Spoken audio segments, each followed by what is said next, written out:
dos Afonso do Valqueire. Peraí, só um pouco, devagarinho. Peraí.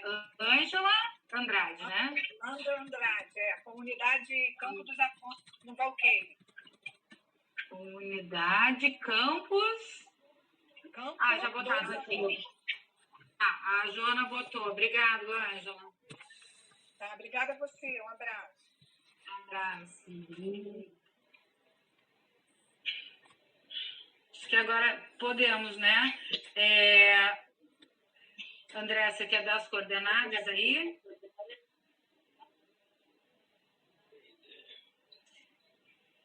Oi? Não, pode ir começando, tô só atualizando a mensagem, né, de boas-vindas. E tá. Tanto tempo também vou atualizar a questão da inscrição para falar depois, né? No final, a gente pode botar o e-mail do Nefir, né? Essa aí também eu vou de tanto em tanto tempo, eu vou atualizando também no chat. E, Joana, você consegue gravar, então? No áudio? Então tá. Então, gente, boa noite. É um prazer recebê-las. Silvinho tomando chimarrão, coisa boa. Então, nós somos o Nefir, né, Núcleo de Estudos Filosóficos e Religiosos. Essa é uma atividade que dentro da nossa região, né, do Rio de Janeiro, é uma atividade aberta e a gente vem, né, como grupo estudando o Sabedoria do Sutra de Lótus, que é um livro, enfim, né, eu não sei se tem algum convidado, né, alguém que não seja da Soka Gakkai, mas é um livro de referência para nós e que fala um pouco, né, de pontos centrais assim do budismo, mas que na verdade, independentemente se há alguém aqui que não seja budista, seria, né, a própria natureza da vida, do universo, né, independentemente de sermos ou não budistas. Então a gente vem estudando e hoje a gente vai tratar especificamente dos capítulos, quais são mesmo? 7 e 8? 7 e 8. Que a gente nomeou, né? E então a gente pede, assim, a gente vai fazer uma apresentação a princípio, eu e a Joana, né? Joana, que está aqui, né? Glória, Sônia, Zigrid, somos, né, já do Nefir, e então é um trabalho um pouco de divulgação, e aí a ideia é a gente falar mais ou menos 20 minutos cada uma, e depois abrir para conversa, para as perguntas. Tá bom? Aí pedir para todo mundo fechar os seus áudios, só para não dar, né, eco e tal. E aí a gente começa. Tá? De novo, pedir que vocês coloquem, né, nome e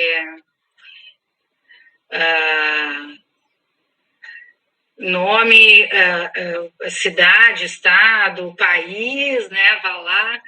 Vaque, né? E se são do budismo, da onde, qual a qual comunidade, distrito, tá? Então, bem-vindos, bem-vindas, bem-vindes a todos. Joanita, aí pode começar e pode gravar, pode falar, pode tudo. Tá bom. Oi, gente, boa noite. É só me apresentar muito brevemente, eu sou a Joana, eu divido... sou vice-responsável, né, do Nefir, junto com a Ângela, que é a responsável, e é uma satisfação ter vocês aqui hoje, né, porque é a primeira reunião aberta do Nefir, né, eu vou repetir tudo que a Ângela falou, porque eu também, a gente fica muito animada, né, e muito emocionada também, eu acho, né, assim, do Nefir tá tomando forma, né, o Nefir, ele não é tão recente assim, mas esse formato do Nefir, né, enquanto Nefir, né, um núcleo autônomo, né, independente dentro da cultural, é razoavelmente recente, então é uma satisfação imensa, assim, proporcionar isso para todos nós, né, para vocês e para a gente também, né, que está construindo, né, o Nefir aos poucos, mas já com uma identidade bastante própria. Então, como a Ângela falou, a gente vem estudando esse livro aqui, não sei se dá para ver muito, né, mas é a Sabedoria do Sutra do Lótus, que é o volume 1, E eu vou começar falando do capítulo 7 e depois a Ângela fala o capítulo 8. Tá? Eu vou apresentar a minha tela. Enquanto eu estiver apresentando, eu não vejo vocês, tá? Então, se tiver alguma coisa ruim, vocês abrem o microfone. De repente, eu vou pedir para o Gustavo monitorar isso. Aí, Gustavo, você abre o microfone e me avisa, tá? Porque eu não vou conseguir ver o chat, se precisar de alguma coisa. Entendi. Enquanto eu estiver apresentando a tela, eu não consigo ver o chat nem vocês. Então, caso tenha alguma coisa errada, você abre o microfone e me avisa. Pode me interromper. Beleza. Ok.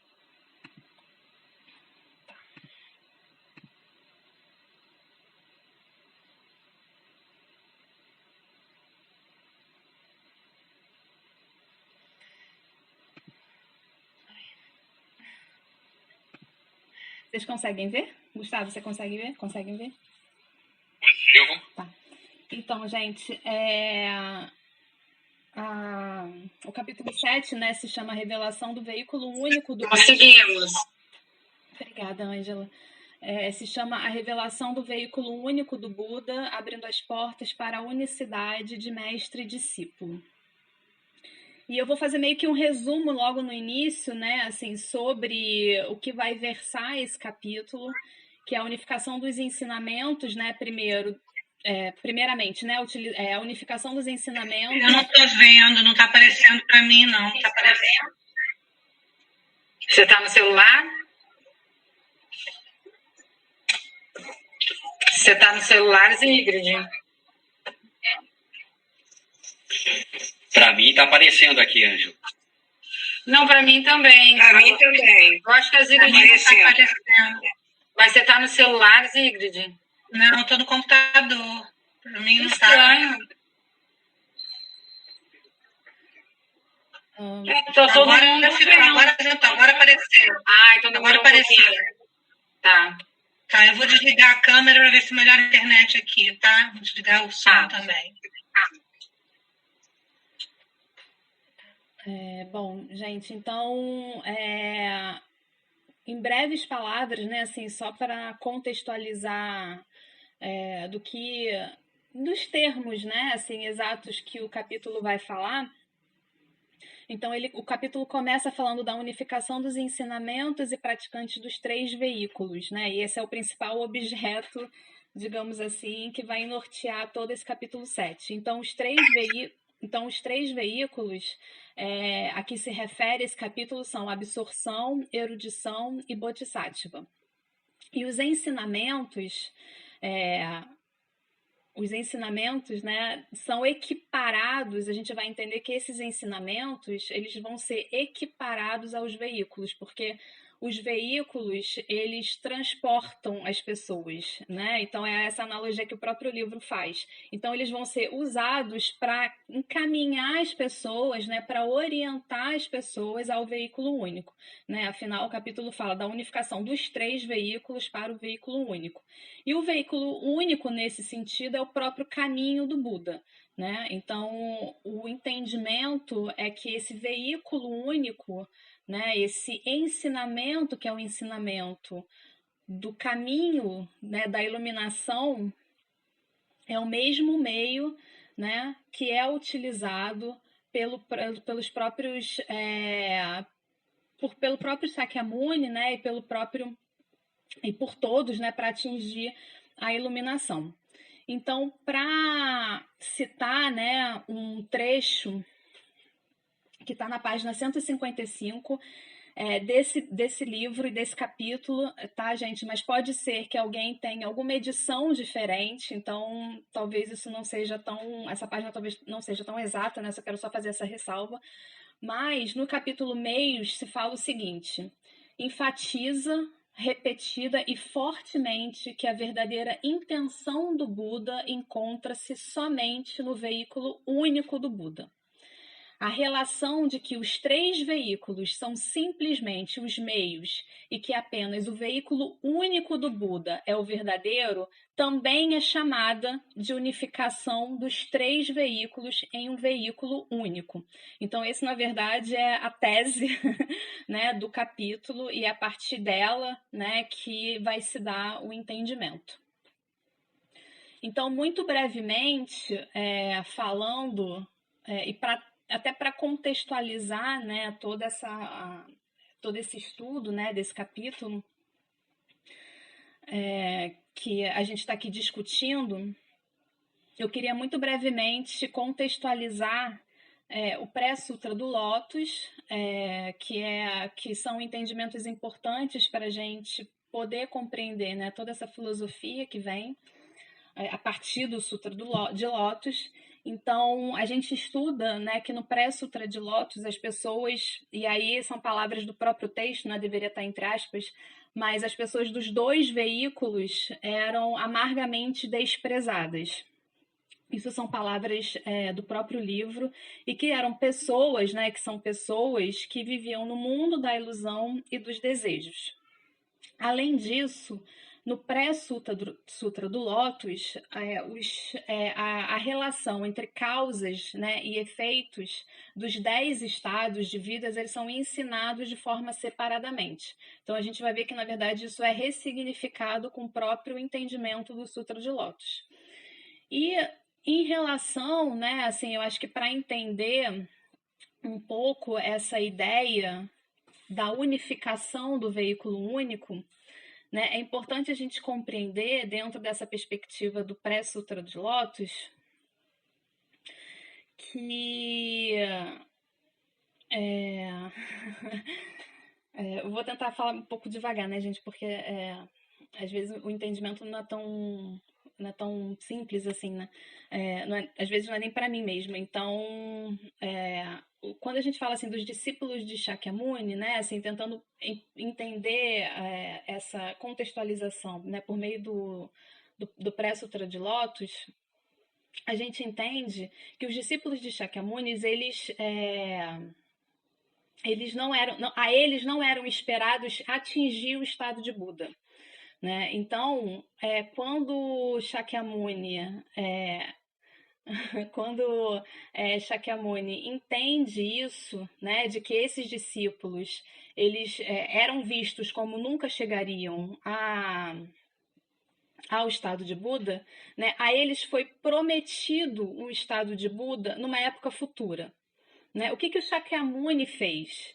Né? O Shakyamuni ele passou a olhar essas pessoas como potenciais para atingir o estado de Buda, mas não falar, né, assim, que eles tinham toda a potencialidade, já no início, de que eles tinham toda a potencialidade de chegar no estado de Buda, porque eles achavam que o próprio Shakyamuni tinha atingido o estado de Buda na Índia, e na verdade, né, assim, pelos estudos do próprio budismo, a gente sabe que ele atingiu no remoto passado. Então, para não dizer logo no início, né, que eles já eram Budas e que eles têm toda essa potencialidade, o Shakyamuni, aí eu vou ler uma parte aqui da página 154, que fala: daí a necessidade de o Buda não pregar seu ensinamento de acordo com a sua própria compreensão, mas sim de uma forma que se adapte à sua audiência, ou seja, de acordo com o pensamento dos outros.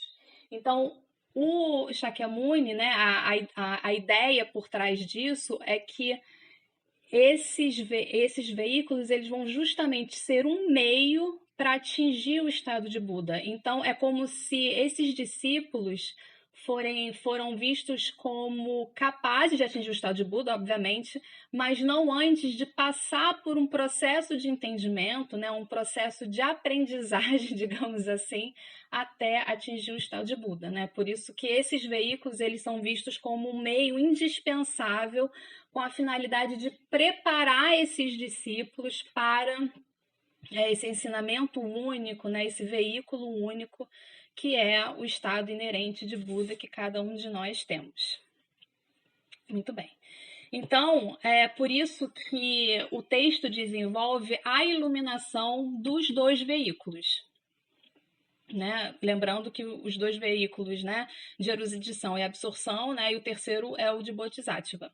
Então, fala na página 56 o seguinte: ao declarar inequivocadamente que o Buda ensina apenas o veículo único do Buda, o Sutra também está dizendo que todas as pessoas são bodhisattvas. Assim, os praticantes dos dois veículos também são bodhisattvas e como tais podem atingir a iluminação. A unificação dos praticantes ensina que os ensinamentos do veículo único capacitam todas as pessoas a atingirem o estado de Buda. A chave para isso é a iluminação dos dois veículos expostas no Sutra do Lótus. Então, a complexidade desse trecho indica que mesmo as pessoas, né, dos dois veículos, elas podem atingir o estado de Buda, né? Como todos os praticantes, assim como todos os praticantes, né, dos dois veículos podem atingir o estado de Buda, né, e por isso também são bodhisattvas. Então, a unificação dos praticantes enfatiza que esse ensinamento único capacita todas as pessoas a atingirem o estado de Buda. Então, para isso, né, para justamente consolidar essa concepção de que todas as pessoas, né, inclusive essas que fazem parte dos dois veículos, são bodhisattvas e que, portanto, né, são potenciais, têm a potencialidade de atingir esse estado de Buda, é a possessão mútua dos 10 estados. E aí, a possessão mútua dos 10 estados, né, diz... São os 10 estados, tá, gente? A possessão mútua dos 10 estados fala, né, que os 10 estados eles estão contidos no estado de Buda, mas da mesma forma que o estado de Buda também está contido em cada um desses 10 estados. Né? Então, essa relação, assim, de unicidade, né? Essa relação completamente imbricada disso tudo faz com que se fale o seguinte: se as pessoas dos dois veículos não podem atingir o estado de Buda, isso significa que os estados de vida dos dois veículos existentes no Bodhisattva também não podem atingir o estado de Buda. Então, ele relaciona, né, a revolução, né, e a iluminação de um em relação ao outro, né? Então, admitindo que essas pessoas, nos dois veículos, né, de erudição e de absorção, também são capazes de atingir o estado de Buda. Então, eu acho que o Sutra de Lótus, né, e essa concepção, ela modifica toda a ideia, né, anteriormente concebida de uma completa separação, né? Não só de atingir a iluminação, né, numa vida futura ou num momento posterior, mas que relaciona também as pessoas em si. Né? Então, se cada um, né, mesmo no estado de absorção ou no estado de erudição, aquilo ali também pode ser potencializado para o estado de Buda.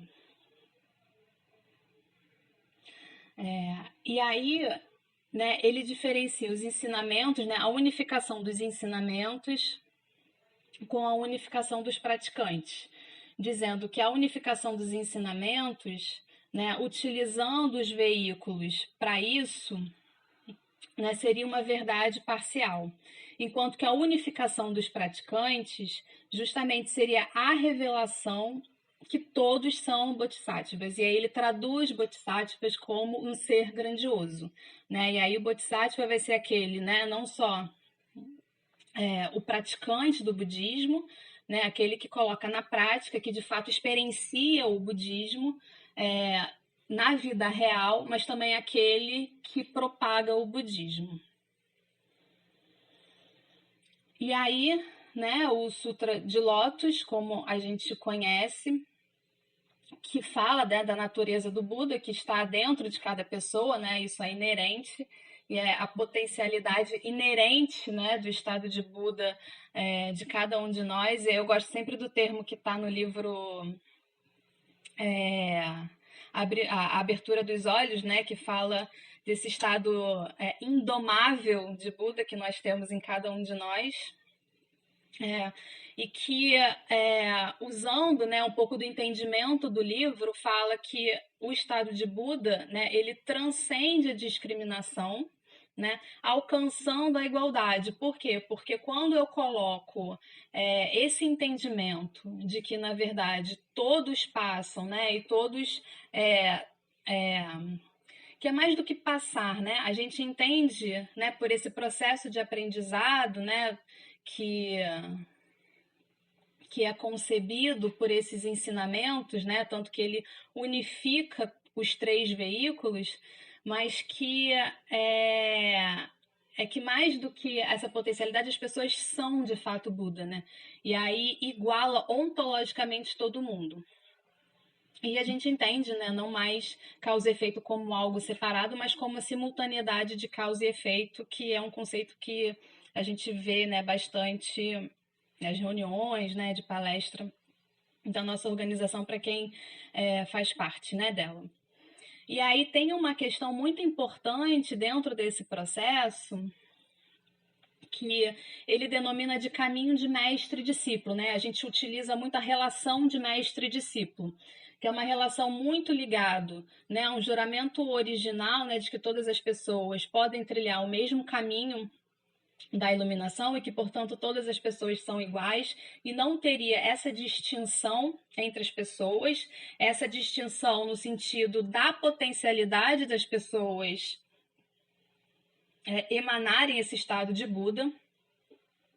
Mas ele diz também, até usando o exemplo, né, de uma circunstância do presidente Toda, em 1956, no Japão, que algumas pessoas perguntavam, né, a ele sobre algumas orientações na época das eleições, né, enfim, tem uma circunstância bem prática de uma época específica, e ele falava que muitas pessoas utilizavam essas orientações e diretrizes básicas, mas de uma forma teórica.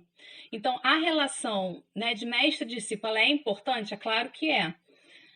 E a gente estuda, né, o budismo, a gente usa as orientações da Gakkai, né, essas diretrizes todas que fazem parte da nossa filosofia, mas esse capítulo ele focaliza não só no caminho de mestre e discípulo, mas ele ratifica, né, e ele consolida o caminho da unicidade de mestre e discípulo, que eu acho que é algo mais forte, né, assim, mais profundo dentro desse entendimento, né, sobre a unificação do veículo único, que é justamente a unificação desse praticante, né, então não só os ensinamentos teóricos, né? Não só a relação de mestre e discípulo, mas a unificação desse praticante nesse entendimento, né, de que as pessoas são o Buda e de que as pessoas, portanto, né, assim, podem, né, passar a praticar, a propagar o budismo. E nessa unicidade, né, nesse caminho de unicidade de mestre e discípulo, é afirmado a possessão mútua dos 10 estados. E nesse sentido, né, é entendido, né, uma igualdade fundamental. Uma igualdade fundamental que, como eu falei, não é só das pessoas terem essa possibilidade, mas que as pessoas são Buda, né? Então, se Shakyamuni não só, usando o exemplo, né, de que ele não atingiu a iluminação lá na Índia, mas ele atingiu no remoto passado, né, e que quando a gente pensa, né, nesse Buda original de abertura dos olhos, né, como eu acabei dando um exemplo, porque eu me lembrei muito desse texto, essa igualdade, a igualdade de que nós somos o Buda e de que nós somos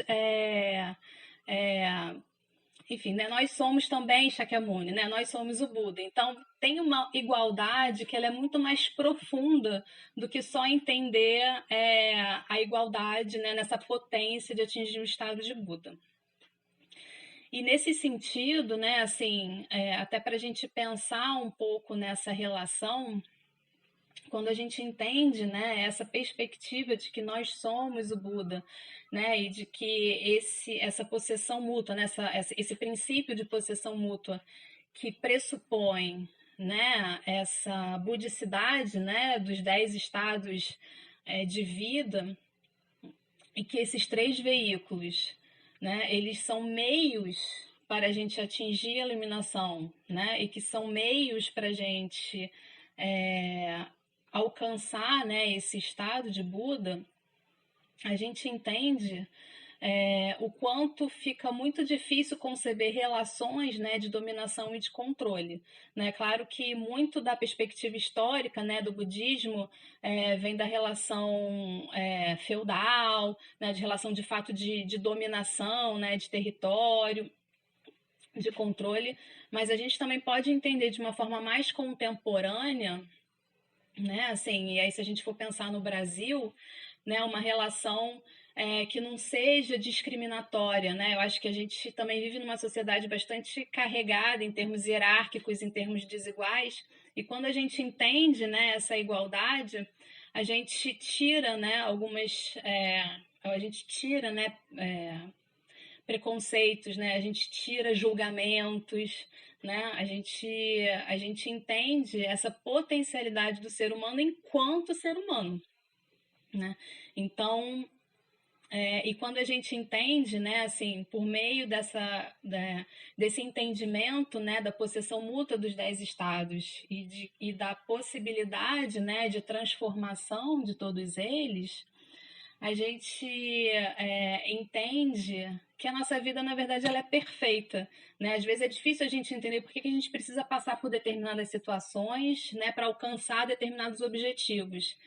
Mas por esse entendimento, né, que eu achei incrível, né, quando a gente se dá conta disso, eu não sei se estou conseguindo transmitir para vocês, né, toda a grandiosidade desse entendimento, mas a gente entende que a nossa vida é perfeita e que sim, é um processo, né? Não adianta eu chegar e falar, eu sou Buda e é isso.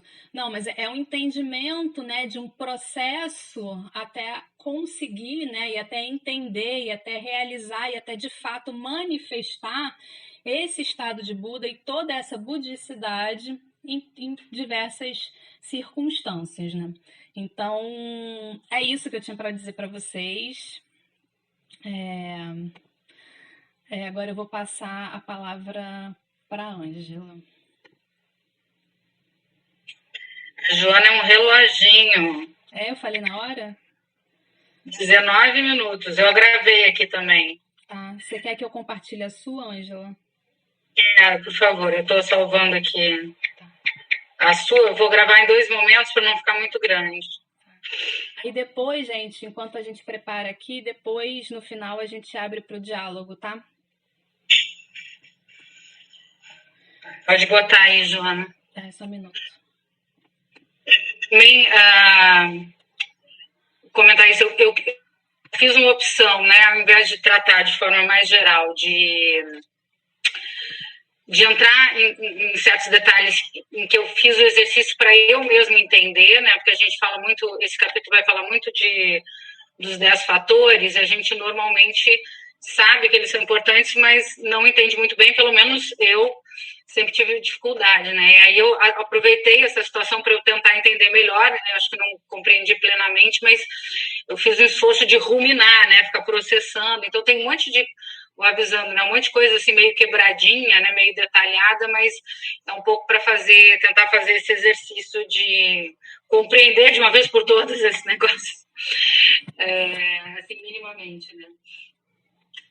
Para mim tá rodando aqui que você vai apresentar, mas da outra vez demorou também. E parabéns, Joana. Aqui já aparece. Vocês estão me ouvindo ou não? Ouvindo, está aparecendo já a apresentação aqui. Sim, você só me fala quando você quer que passe. Joana, que eu acho que você compartilhou a sua própria tela. Tá, agora tá. Aí, eu acho até que tem um comando aqui que aumenta, mas eu não lembro qual é, que também foram os meus alunos que me ensinaram. Bom, então eu vou começar aqui a gravar. Bom, gente, então eu sou Ângela, sou coordenadora do NEFIR junto com a Joana, e eu vou tratar do que a gente chamou de capítulo 8, eu não sei se é bem assim que está dividido, mas tem no nome esse ponto, né? Desafio para transformar a realidade. E é esse o ponto, né? Como é que tudo que a gente vai falar que possa parecer eventualmente complexo tem a ver apenas com a capacidade, né, com evidenciamento de que o Sutra de Lótus existe para impulsionar essa transformação da realidade. Pode passar aí. Então, essa é uma citação do presidente Queda, que eu vi que estava lá num dos links da Cultural, e aí eu puxei para cá. E aí ele fala, né, civilizações diferentes têm cultivado diversos tipos de sabedoria. Agora é a hora de reunir os saberes em prol da resolução de problemas enfrentados no mundo inteiro. A única maneira de fazer isso é criar relações de solidariedade ampla, transcendendo as diferenças étnicas, religiosas e ideológicas, criando um modo de vida que supere as obsessões com as diferenças e que tenha como objetivo a promoção da paz e da felicidade da sociedade como um todo. Então, esse é o objetivo, mas a gente não está, né, nesse lugar, infelizmente. Então, essa é a seta, né, é para onde a gente atira a seta, né, e é onde a gente pretende chegar. Pode passar.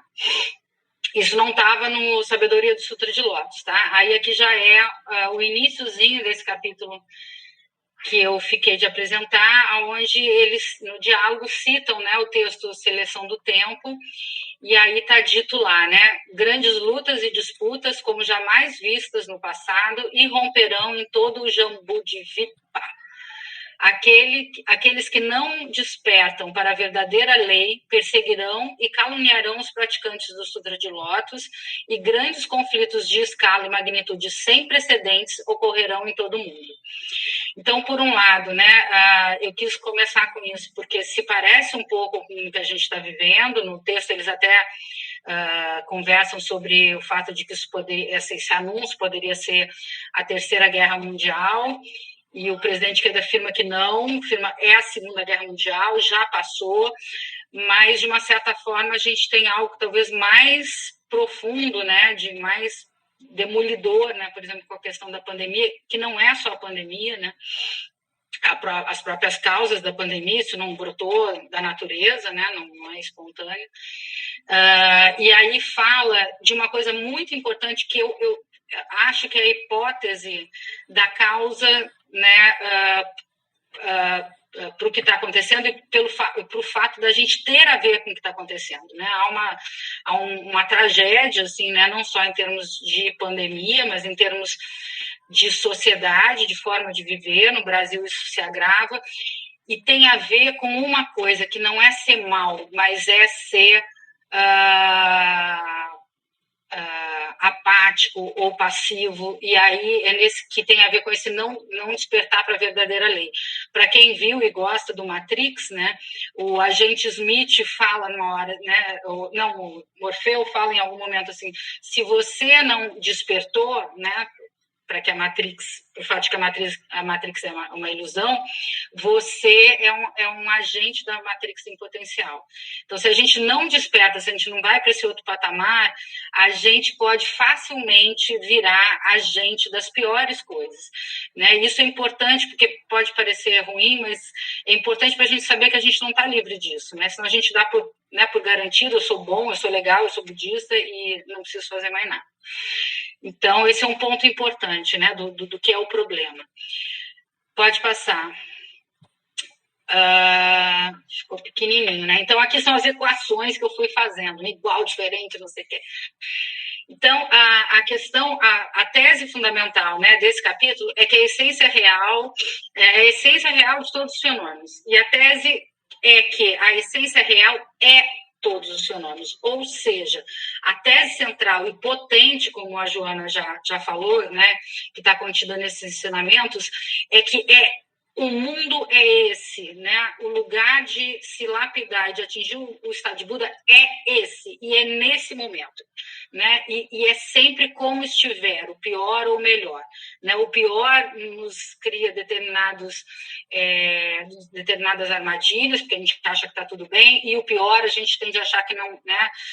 A rejeitar porque não se identifica com o que a gente acha que deveria viver, mas é justamente a afirmação desse mundo e dessa vida tal como ela é que faz a virada, que nos coloca no estado de Buda, né? Então, aqui são desdobramentos dessa tese, né? Somente na realidade desse mundo, que seria, então, o que é todos os fenômenos, podemos demonstrar a sabedoria da essência real. Então, né, aquilo que é mais misterioso, que só é acessível aos Budas, não está em outro lugar, mas sim nesse mundo, né? É uma imersão nesse mundo que faz com que a gente, né, vire a chave e não uma tentativa de escapar dele, né? Então, tudo isso é chave para a gente entender por que a gente não está vivendo, né, muito bem e por que a gente não está internamente ainda, né, no estado de Buda. Todos os fenômenos significa, né, todas as formas e eventos em nosso mundo real, sem rejeitar nada. O mundo tríplice, né, que é esse o nosso mundo, né, das 3 dimensões, largura, profundidade, o mundo tridimensional, né, que é físico e tal, é o mundo da realidade. O Buda está determinado a jamais se tornar alienado nem separado do mundo real. Então, o Buda é Buda porque não vive apartado desse mundo e nem o rejeita, né? A única diferença entre nós e um Buda, né, ou, né, o estado de Buda, é a ignorância. É a ignorância da condição de Buda que está em todos nós. Então, é apenas isso. E aí a ignorância está nos 12 elos da originação dependente, que seria, né, aquilo para o qual o Buda se iluminou, enfim, que depois a gente pode conversar melhor, mas qual seria o conteúdo, né, da iluminação? Seria a interdependência de todos os fenômenos, não só humanos, né, mas de tudo que existe. Então, esse é o ponto principal, e esse aspecto está naquela biografia que o presidente Queda faz sobre o Sakyamuni, né, o Buda vivo. A essência real, então, seria a verdade real de todos os fenômenos, né? Cada um desses fenômenos possui um potencial latente e uma abertura para transformação. Então, a gente vai ver, né, que cada fenômeno, seja uma caneta, né, uma flor, ou um ser humano, ou um animal, né, ou, enfim, um planeta, né, ele tem uma unidade em si mesmo, ele tem uma autossuficiência, ele é pleno em si mesmo, ao mesmo tempo, e é essa a questão, né, que ele é totalmente aberto e permeado pelas influências e, né, pelos elementos externos.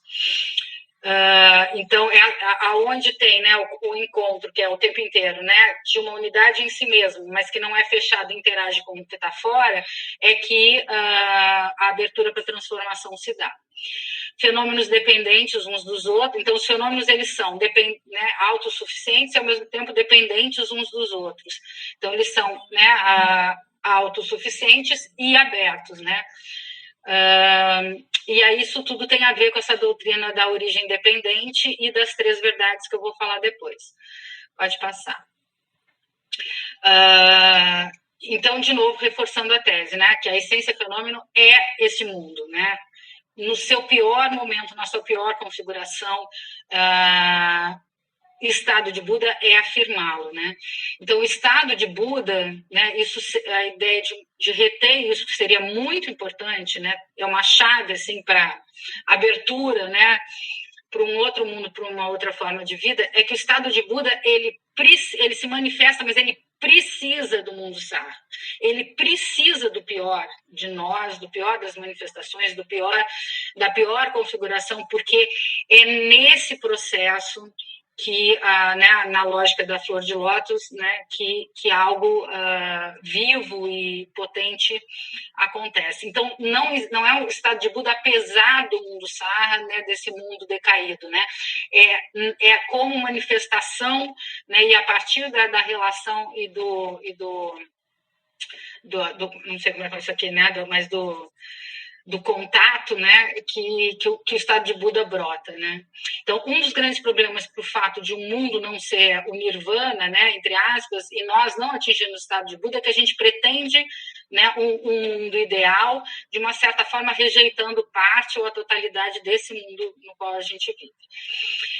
E aí, essa relação entre o fenômeno, entre uma individualidade, uma caneta, né, ou seja lá o que for, mas de algo, né, por menor que seja ou, né, maior que seja, mas a relação, né, disso, que é o fenômeno, com a essência real, que seria, né, o fundamento, né, é de imbricamento total, né?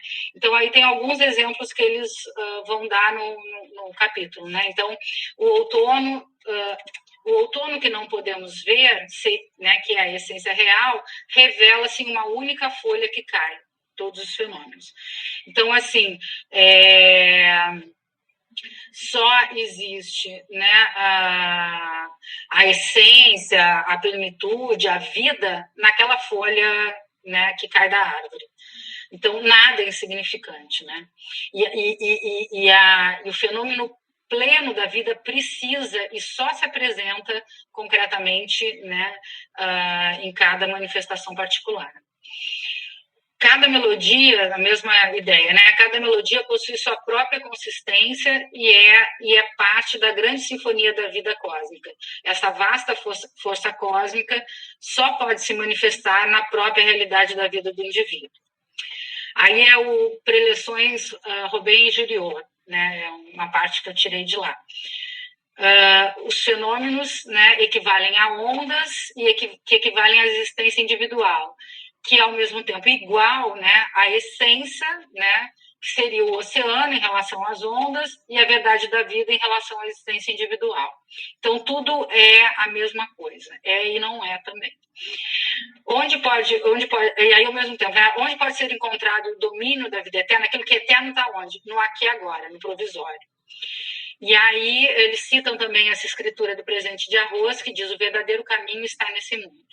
Então é uma ode, né, é um louvor a esse mundo. E a gente pensar em engrandecer, afirmar, né, corroborar esse mundo nessa loucura que ele está agora, né, a afirmação, né, do sentido mais nobre, né, da nossa existência, que de alguma forma, né, se aproxima do estado de Buda. Pode passar. Bom, agora vem a equação aqui mais quebra-quebra. Então, o que eles vão dizer, né? Essa parte fala do Inhozesu, Inhozexô, Inhozetá, Inhozerica, Inhozessá, né? E que antes de falar dos 10 fatores, ele vai dizer que só os Budas podem entender esse negócio. Então, imagina, né, essa missão que eu e a Joana tivemos, né, Joana?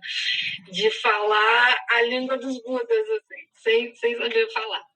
Então, vai dizer que toda essa dinâmica, né, que é a essência real de todos os fenômenos, ela está contida nos 10 fatores. Então, a gente tem os 10 estados de vida, que ele vai dizer, né, os 10 estados de vida, que é a segunda linha aqui, né, expressam as diferenças entre os fenômenos e nos próprios fenômenos, enquanto que os 10 fatores descrevem um modelo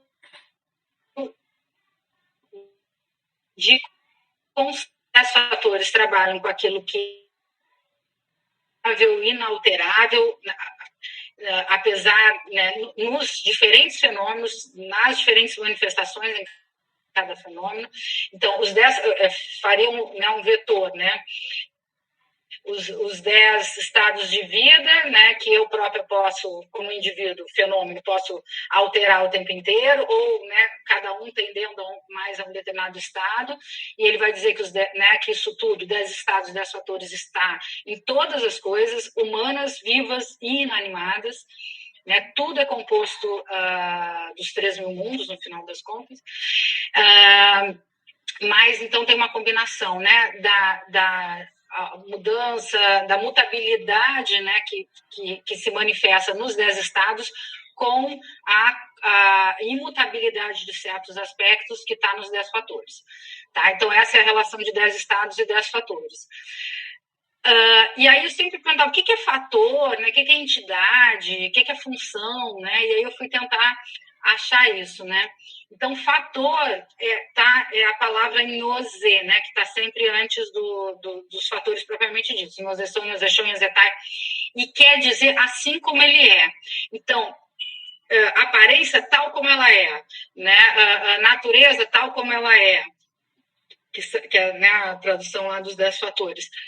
Porque é alguma coisa que é ela mesma e é irredutível, né? Então, assim, você não tem muito como desdobrar. Aquilo que é tal como é, porque é necessariamente, não poderia não ser. Tira um elemento desse e não existe vida.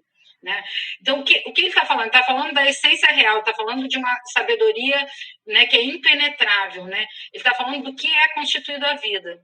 Então, aqui ele está tentando, né, enfim, eles estão tentando explicar do que é feito a vida. Né? E aí, esse monte de coisa aí complicada, mas que eu estou tentando traduzir. Né? E aí, então, fator é esse elemento do assim como ele é. Né? Então, a vida é constituída de fatores, né, irredutíveis, né, e ao mesmo tempo que como entidade, né, que seria algo indestrutível, que não é visível aos olhos, mas os Budas podem claramente entender, capturar, a gente não, mas que é algo da estrutura da vida, né, não tem vida sem isso. E aí é o seguinte, nesses 10 fatores, ele vai dividir nos 3 primeiros fatores, nos 6 fatores seguintes e no último fator. Tá? Eu não vou entrar em detalhes no que são essas coisas, mas vou citá-los aqui. Então, assim, ele vai dizer que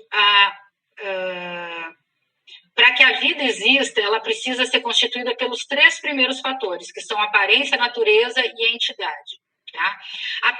A minha aparência física, essa configuração que é provisória, mas que eu tenho aqui nesse momento como ser humano, como Ângela e tal, né? Essa dimensão visível, material, ela precisa existir para que algo exista, né? Para que os fenômenos existam.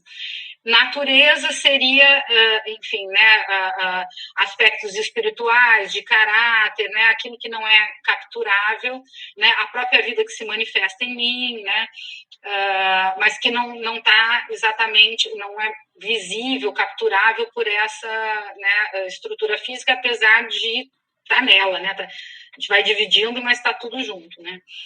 E a entidade é justamente a combinação dessas duas coisas, porque se não tivesse uma conexão, né, de uma dimensão material e uma dimensão espiritual, não configuraria isso aqui que é vivo, né, por exemplo, ou existente, né, como eu, enfim, cada um de nós. Então, ele vai dizer que, né, os 3 primeiros fatores, eles configuram a totalidade física e espiritual da vida. Toda a vida é estruturada nesses 3 elementos, que ele vai em outro lugar chamar de fases da vida. Os próximos 6 são funções da vida. Então, ele vai dizer que esses 3 fatores permitem que cada vida seja vista como integrante de um todo. 3 fatores explicam a composição essencial de todos os fenômenos, e ele chama isso de fases da vida. Ao mesmo tempo, essa coisa triádica tão essencial, tão estruturante, que ela foi base para alguns outros princípios que os livros que eu usei foram Sabedoria do Estudo de Lótus, Preleções Rubem Juriot e Fundamentos do Budismo. Então, lá no Fundamentos do Budismo tem essa explicação das 3 verdades, que seria de não substancialidade, existência temporária e caminho do meio. Tá? Pode passar. Então, só rapidinho, que isso até é o tema do próximo capítulo, de um outro encontro, mas ajuda muito a esclarecer qual é a configuração da própria vida, porque existem, né, a vida ela se manifesta nos fenômenos, né, que são totalidades, entre aspas, acabadas, perfeitas e, entre aspas, muito entre aspas, autossuficientes, no sentido dela se sustentar a si mesma, mas elas, como se elas fossem porosas, assim, né, tem buracos abertos, tem, né, feixes, canais com os quais essa totalidade aqui se relaciona com tudo, mas tudo mesmo, né? Presente, passado, futuro, todos os outros elementos, todos os outros fenômenos, do menor ao maior, no mundo inteiro. E isso faz com que a gente seja constituído de uma dimensão, digamos, concreta, de uma outra completamente em aberto. Então, no final das contas, a vida é constituída de alguma coisa que é vazia. Se a gente fosse assim, né, vou decompõe a Ângela em moléculas, depois decompõe as moléculas em átomos, os átomos em não sei o quê. Eu vou dividindo, e isso também está nesse capítulo no outro, e o que eu tenho é nada essencial. Cheguei num ponto zero aqui. Esse microquartos, ele é o ponto inicial, final de tudo que existe. Não existe isso, né? E a própria ciência vem concluindo, né, a mesma coisa. Então, ele vai dizer, né, o budismo explica que todas as formas são compostas de elementos constituintes, que unindo-se fazem surgir os fenômenos. Então, um monte de moléculazinho, um monte de átomozinho, um monte de célulazinha se juntam e formam uma totalidade, formam um lápis, né?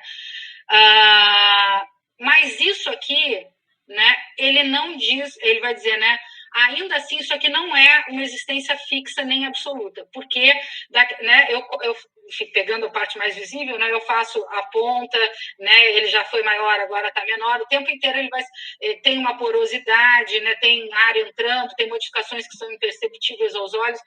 Então, a existência no sentido de algo fechado e acabado não existe. Então, as coisas são e não são ao mesmo tempo. Então, isso se explica por essas três verdades. Tudo é formado por elementos de natureza essencialmente não substancial. Conceito de não substancialidade, que é uma das verdades, e por meio de um vínculo não substancial, que é o tal do Ku, né? Ou, não sei se é Ku, gente, mas eu prefiro dizer Ku porque eu sou um pouco pudica. Mas vocês já devem ter ouvido falar nesse conceito. Eles aparecem como fenômenos momentâneos no estado de existência temporária, provisória. Então, eu sou uma existência provisória. Eu tenho total legitimidade, né, ou nós, né, de existir tal como eu existo, mas eu estou o tempo inteiro mudando e eu daqui a pouco não sou outra coisa, enfim. E essa existência temporária é que? Aí eles vão dizer, a natureza interna de um único fenômeno inclui-se em Ku, ou seja, nessa não substancialidade, né? E seus aspectos exteriores podem ser considerados que a vida humana é uma combinação temporária dos elementos básicos que, em essência, estão em Ku, porque esses elementos básicos estão, de uma certa forma, no próprio fluxo da vida, né? O Ku é o fluxo da vida, que ora se apresenta de um jeito, né? Aparece, né, com um formato, daqui a pouco com outro, né? Então, o Ku é essa continuidade, mas que não tem uma forma, né, que não seja mutável, está sempre mudando, né? E ao mesmo tempo, né, configurações próprias, específicas, surgem a cada momento, né? Então, é existência e é insubstancialidade ao mesmo tempo. E mesmo a existência, ela é provisória. Só essas duas verdades colocariam a vida como... Mas aí, assim, só essas duas coisas fariam com que essas composições que surgem a cada momento, agora a gente está aqui, daqui a pouco tem uma outra coisa, daqui a pouco, né, tem um outro planeta, antes tinha uma Segunda Guerra, antes tinha não sei o quê. Essas configurações seriam aleatórias, né, caóticas, sem uma coerência, digamos, né, interna, né? E seriam totalmente, enfim, né, eu estaria, digamos, né, eu estaria agora nessa configuração, daqui a pouco eu ganharia um bico na testa, daqui a pouco, né, eu viraria um lagarto, ou uma coisa que nem tem forma, o nome, né? E o que ele vai dizer é que precisa de um terceiro elemento, né? Então, ele vai dizer, só essas duas verdades colocariam a vida como algo transitório, sem ter a própria existência uma fixidez, como se todas as funções do universo fossem acontecimentos casuais ou aleatórios mesmo. É casual, aleatório, quer dizer, não tem nenhuma... Eu só junto coisas, mas elas não formam uma unidade, né, significativa no sentido, sei lá, de cumprir uma função, de ser alguma coisa, compor com o resto, né? Por isso, a terceira verdade, né, o caminho do meio. O caminho do meio seria, né, o fato de que todos os fenômenos se caracterizam pela não substancialidade e existência temporária, mas, em essência, não são nenhum deles. Mas, então, a insubstancialidade é aquilo que permeia todas as coisas, né? Nesse momento, a minha pele está mudando, as células estão se mudando, né? Coisa de mudar a cada 24 horas, eu não estou nem percebendo. Então, a não substancialidade, ela compõe a existência. Mas a existência temporária existe também e ela se configura como uma totalidade significativa, aberta, mais significativa a cada momento. Então, essas existências provisórias, marcadas por esse chão de insubstancialidade, elas ainda existem e têm consistência. Pode passar. Então, os 3 primeiros fatores aqui, né, pegando, depois vai sair um pouco dessa quebradeira, tá, gente? Já vai para o final. Os 3 primeiros fatores, aparência, natureza e entidade, explicam a composição essencial de todos os fenômenos e são as fases da própria vida.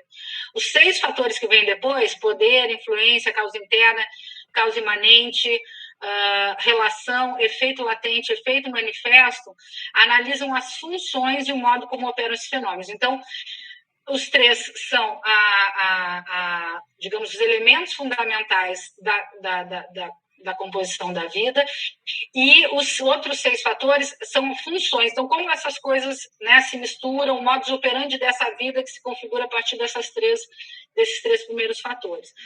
Né? Analisam as funções e o modo como operam todos os fenômenos são as funções da vida. Ao mesmo tempo, ele vai dizer, os 4 fatores, né, tirando, então, poder e influência, né, os 4 fatores de causa interna, causa inerente, relação, efeito latente, causa inerente, causa interna ou inerente, né, relação, 2, efeito latente e efeito manifesto, esses 4 fatores, juntos, formam a categoria geral de causa e efeito. São eles, né, que produzem a dinâmica de causa e efeito tão fundamental, né, para o budismo. Cada entidade espiritual possui os 2 aspectos de causa e efeito nos aspectos material e espiritual da vida. Enfim. E aí, o último para formar os 10 é a consistência de início a fim. Né? Então, toda essa coisa quebrada aqui que eu falei, né, para tentar ser didática, na verdade, tudo isso está unido, né, está costurado pela consistência que tem cada fenômeno e, ao mesmo tempo, a vida como um todo. Todos os fenômenos e a essência real. Né? Então, unifica os 9 fatores e compreende uma entidade harmoniosa. O indivíduo e todo o universo. Né? Então, ele vai dizer, quando os 3 primeiros fatores são definidos em conjunto como entidade, ou seja, configuram a vida na sua estrutura mais básica, né, que seria o início, os 6 fatores seguintes são definidos como função, que seria o fim. Tanto o início como o fim são inseparáveis. Também, né, todos os fenômenos de essência real também é inseparável. Aí traduzindo isso, né, também. A vida dos Budas, que seria o início, e a vida dos seres dos 9 estados, que seria o fim, são indiscutivelmente iguais, né, que seria o elemento da consistência, como entidades da lei mística. Então, é isso que seria consistência de início a fim. Pode passar. E agora a gente se encaminha para o fim, tá? E aí a ideia, então, do desafio de transformar a realidade, né? Então, alguns pontos assim que eles trazem no texto, né? No Sabedoria do Sutra de Lótus, os 3 que dialogam, o Endo, o Suda e o presidente Quedo. Então, ele vai dizer, né? A essência real de todos os fenômenos é fundamentalmente o princípio de transformar o presente.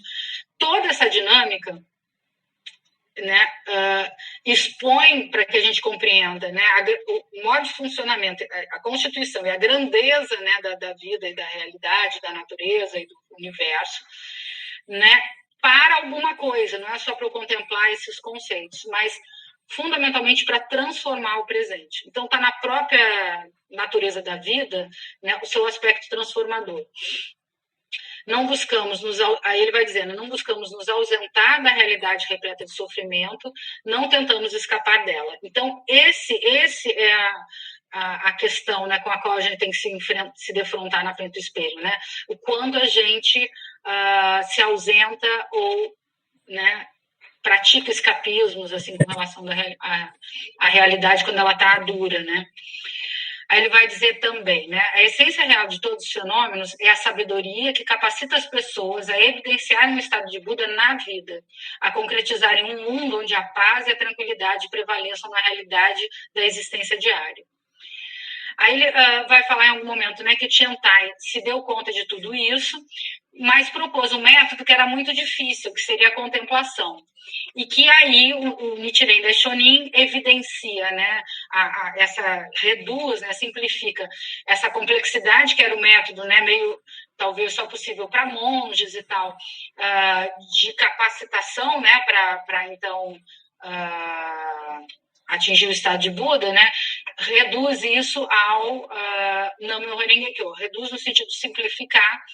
E aí, né, o Nam-myoho Renge-kyo seria a expressão da essência real de tudo isso que a gente falou, que evoca a natureza de Buda dentro de nós.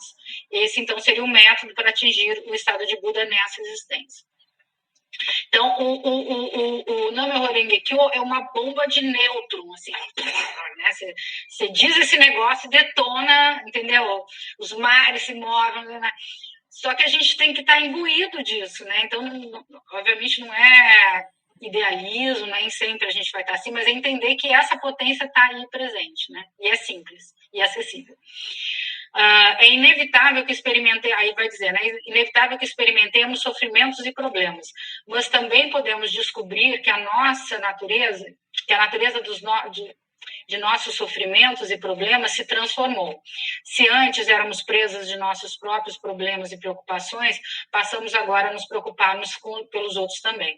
E aí a gente deixa de ser prisioneiro dos nossos próprios problemas, né?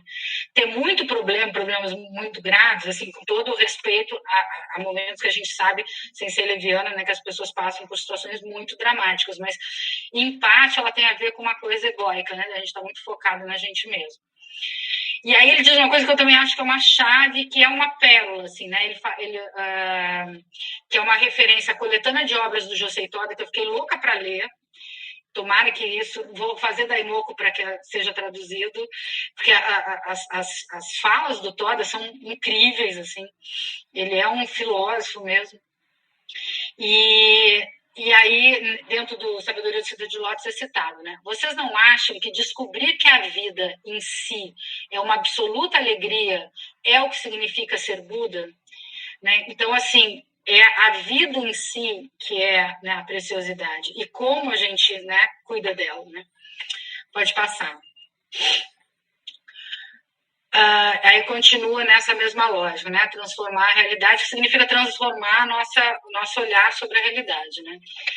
Eles dizem, né? Se voltarmos as costas para o desafio e simplesmente nos escondermos atrás desse maravilhoso princípio da essência, seremos tragados pela realidade da essência real de todos os fenômenos, quer dizer, não assumir isso plenamente, seremos tragados pela realidade e ficaremos sem forças e apáticos.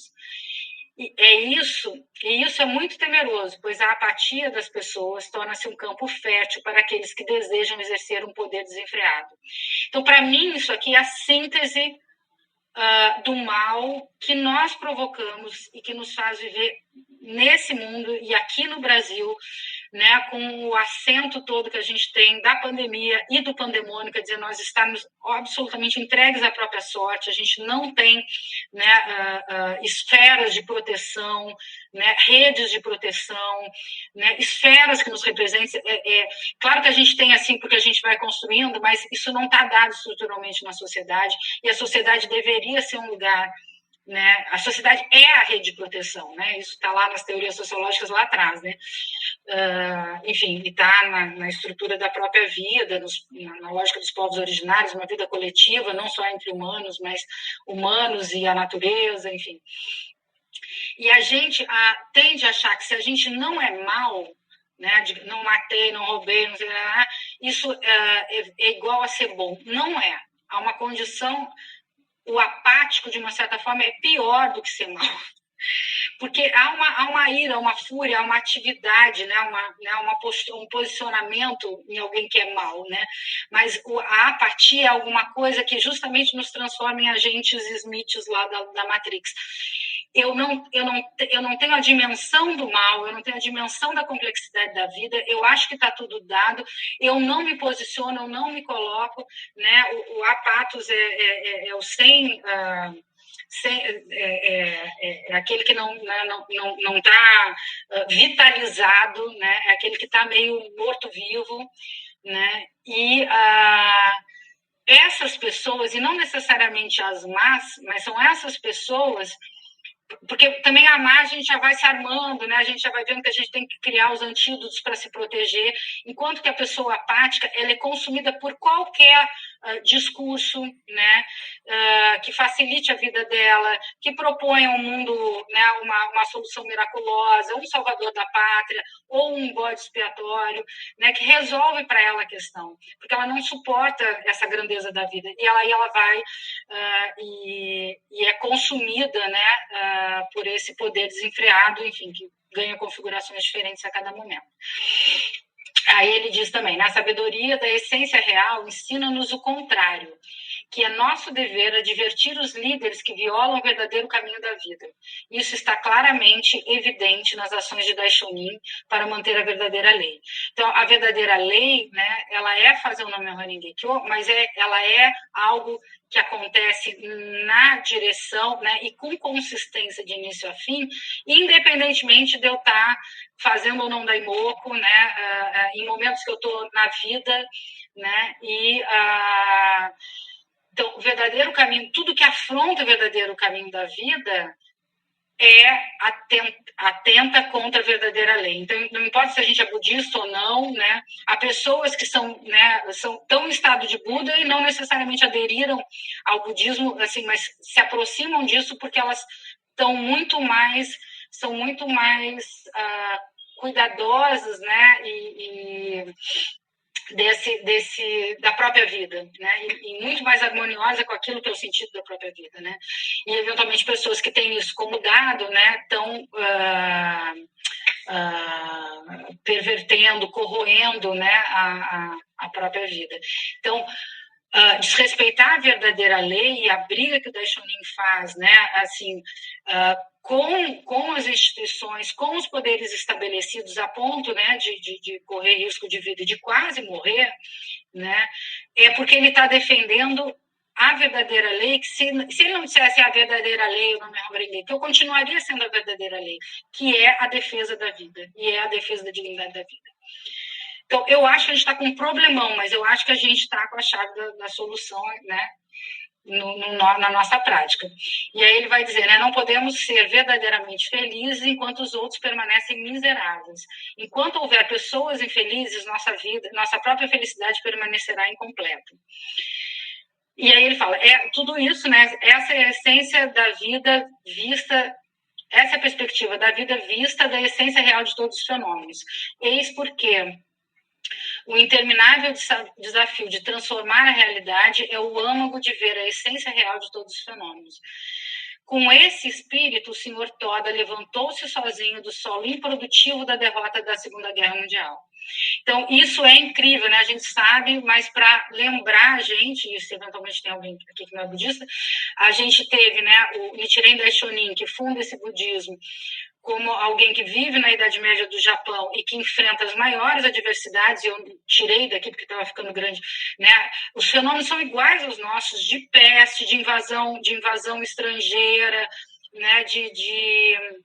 O que é peste? Doença, fome, invasão estrangeira, a peste que é a doença. Desastres naturais, exatamente. Então, assim, isso é incrível. Se o Daishonin tivesse vivido numa boa, a gente não ia dar bola para ele. Porque quando você vê que o cara passou pelas mesmas coisas, você fala, dá para transformar por dentro, né? E aí depois, no nosso tempo, né, os 3 presidentes e a fundação da Soka Gakkai também está... A Soka Gakkai é uma instituição que surge da Segunda Guerra, por conta da brutalidade da Segunda Guerra. E é incrível, porque foi uma das primeiras coisas que eu tive contato e que eu fiquei, me arrepio toda, encantada, é quando ele leva aquelas mulheres depois da Segunda Guerra, porque a gente fala, acabou a guerra e acha que está tudo ok, né? Pô, eles levaram anos para reconstruir, e para a vida voltar à realidade. A gente vê essas potências que é Japão, Alemanha e tal, tudo destruído, fisicamente destruído.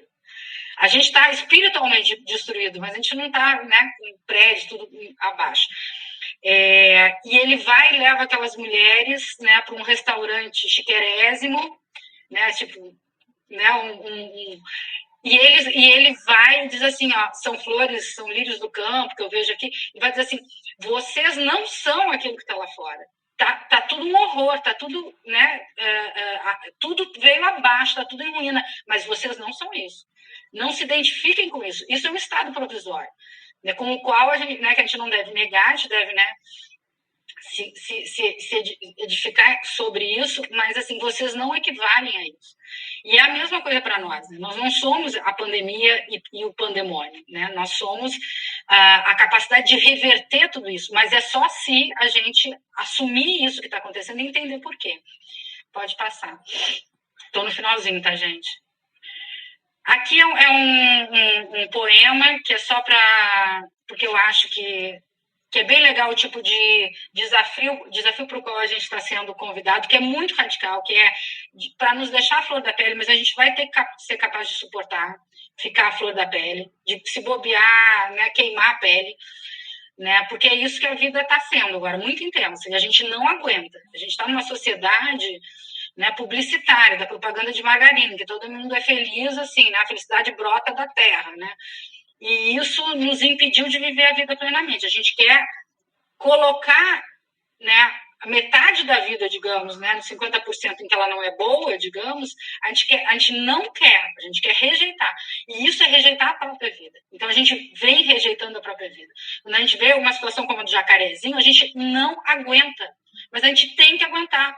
Porque é uma sacanagem. Desculpa, eu estou muito empolgada, mas é porque, assim, eu quero viver bem, eu quero que isso mude, eu quero que, né, eu não quero mais viver em pandemia, mas também não quero voltar porque estava antes, porque o jacarezinho existia antes, né? Então, assim, a gente não aguenta olhar para o jacarezinho, mas e aquelas pessoas que passaram por isso, entendeu? Eu sou branca, estou aqui na zona sul do Rio de Janeiro, que é uma zona nobre, na área onde mora o governador, né? Mas, assim, com que direito eu não olho para isso? Se eu tenho o privilégio de não passar por isso, porque por acaso, né, entre aspas, eu nasci branca e por acaso tive uma família estruturada, que passei um monte de perrengue, mas consegui me estruturar e não passo por isso, né? Assim, então, assim, a gente precisa olhar para a dor, né?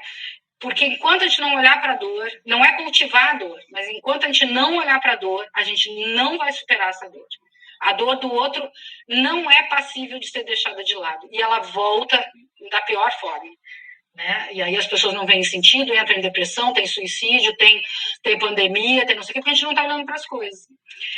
Então, enfim, não tô dando bronca em ninguém, não. Estou só, assim, empolgada, tá? E aí tem esse poema... que eu acho que dá umas broncas assim na gente muito legais. E aí ele fala assim, ó, não me interessa se existe um Deus ou muitos deuses. Quero saber se você pertence ou se sente abandonado. Se você conhece o desespero ou pode vê-lo nos outros. Eu quero saber se você está preparado para viver num mundo com sua cruel necessidade de mudar você. Se você pode olhar para trás com os olhos firmes dizendo, é aqui que estou. Eu quero saber se você sabe como derreter nesse calor feroz da vida, caindo em direção ao centro do seu desejo. Eu quero saber se você está disposto a viver dia a dia com a consequência do amor e da amarga paixão indesejada do seu seguro fracasso. Eu ouvi naquele abraço feroz até os deuses, falam de Deus. Nunca eu entendo totalmente esse poema, né? Mas essa ideia do fracasso é isso, né? De se dispor, é só fazendo, é só se jogando na vida que a gente é capaz de fracasso. Então, o fracasso é a melhor coisa que pode nos acontecer. E aí, para terminar, um último... Aí, no Preleções de Rubem Juriot, que o Gustavo chamou a atenção para isso no nosso grupo e eu queria trazer para a gente, né? A própria vida é o mais precioso de todos os tesouros. Mesmo os tesouros de todo o universo não poderiam ser comparados ao valor de uma única vida. E aí, aonde a gente está nesse negócio, se todos os tesouros, né? Não podem ser comparados a uma única vida. E a gente teve, né, a gente está tendo 400 e tantas mil mortes no Brasil, 20 e tantas mortes no Jacarezinho. A gente está, assim, isso não é uma bronca e não é para a gente se sentir culpado, mas é para a gente entender que a gente tem a ver com isso. Né? Não é óbvio que há figuras que encarnam isso que a gente precisa parar, porque elas estão, para que elas próprias não aumentem o seu próprio karma, porque elas estão fazendo muita besteira. Mas a gente tem a ver com isso, a gente não é estranho a isso. Então, toda a luta, né, a luta política ativa, boa, porque a política tá ativo na vida, né? Essa é a boa política, né? O Aristóteles já dizia, o homem é um animal político. Então, né, a luta social, o envolvimento, não sei o quê, ele é fundamental, mas isso não me coloca num outro lugar, né? Nós todos temos a ver com isso, né? As 28 mortes do Jacarezinho, que dentro desse caos não eram para ter acontecido, não sei, 28, 29, e só chama atenção porque foram muitas ao mesmo tempo, porque acontece o tempo inteiro. Você entra em favela, né, joga no chão mulheres, enfim, espanca, né, gratuitamente, como se fizessem isso, né, na nossa casa todo dia. E isso é uma violência contra a vida, no tecido da vida. Então, assim, isso não, a gente não pode aceitar isso, né? Como é que a gente vai fazer? Não sei, mas assim, né, tem a nossa prática, tem a capacidade de olhar de uma outra forma, mas a pandemia pode ser uma oportunidade para que a gente entenda que a gente precisa honrar todos os mortos que foram vidas, né? Todos que morreram, viveram. Então, nós precisamos honrar os mortos. A gente não vai fazer né, os mortos da escravidão voltarem, né? Os violentados da escravidão voltarem. Mas a gente precisa honrar essas pessoas, essas vidas e essas mortes. E é assim, reconhecendo que a vida é o maior valor. E talvez aí mudando a nossa relação conosco mesmo, porque a gente desperdiça muito a vida, a gente vulgariza a vida, a gente nega a vida, né? Então, eu falo disso como uma coisa que acontece em mim o tempo inteiro, mas eu acho que esse é o problema e essa é a saída, né? Então, desculpa, gente, devo ter passado um monte, mas também a gente, né, demora tanto... Falei 46 minutos, gente. Desculpa. Achou um João Vitt em você aí, Ângela? Achou um João Vitt! Eu sou uma João Vitt de saias. Desculpa, eu sabia que eu ia passar, mas não sabia que ia ser tanto, perdão. Olha, foi ótimo, Ângela, muito bom. Eu vou falar só uma coisa que o Krenak disse, que é lindo. Ele fala, nós temos que ter coragem de ser radicalmente vivos e não negociar a sobrevivência, entendeu? Isso é o que a gente não pode fazer, né? Temos que sentir a vida na essência, né? Eu não falo mais nada, tô louca de vergonha, gente, passou muito do tempo. Você foi ótima. E eu sou grata. Foi ótima, Ângela. Maravilhoso o que você falou. E verdadeiro.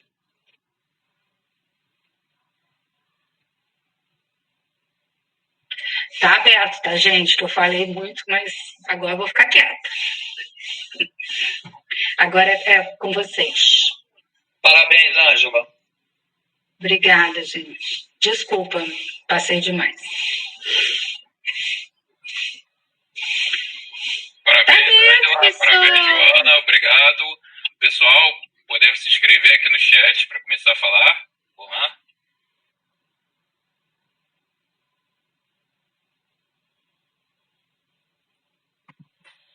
Gente, não precisa ser pergunta, não. Pode ser comentários, reflexões, tá? Isso aqui é uma grande conversa, assim. Eu acho que tá todo mundo tentando pensar juntos, tá?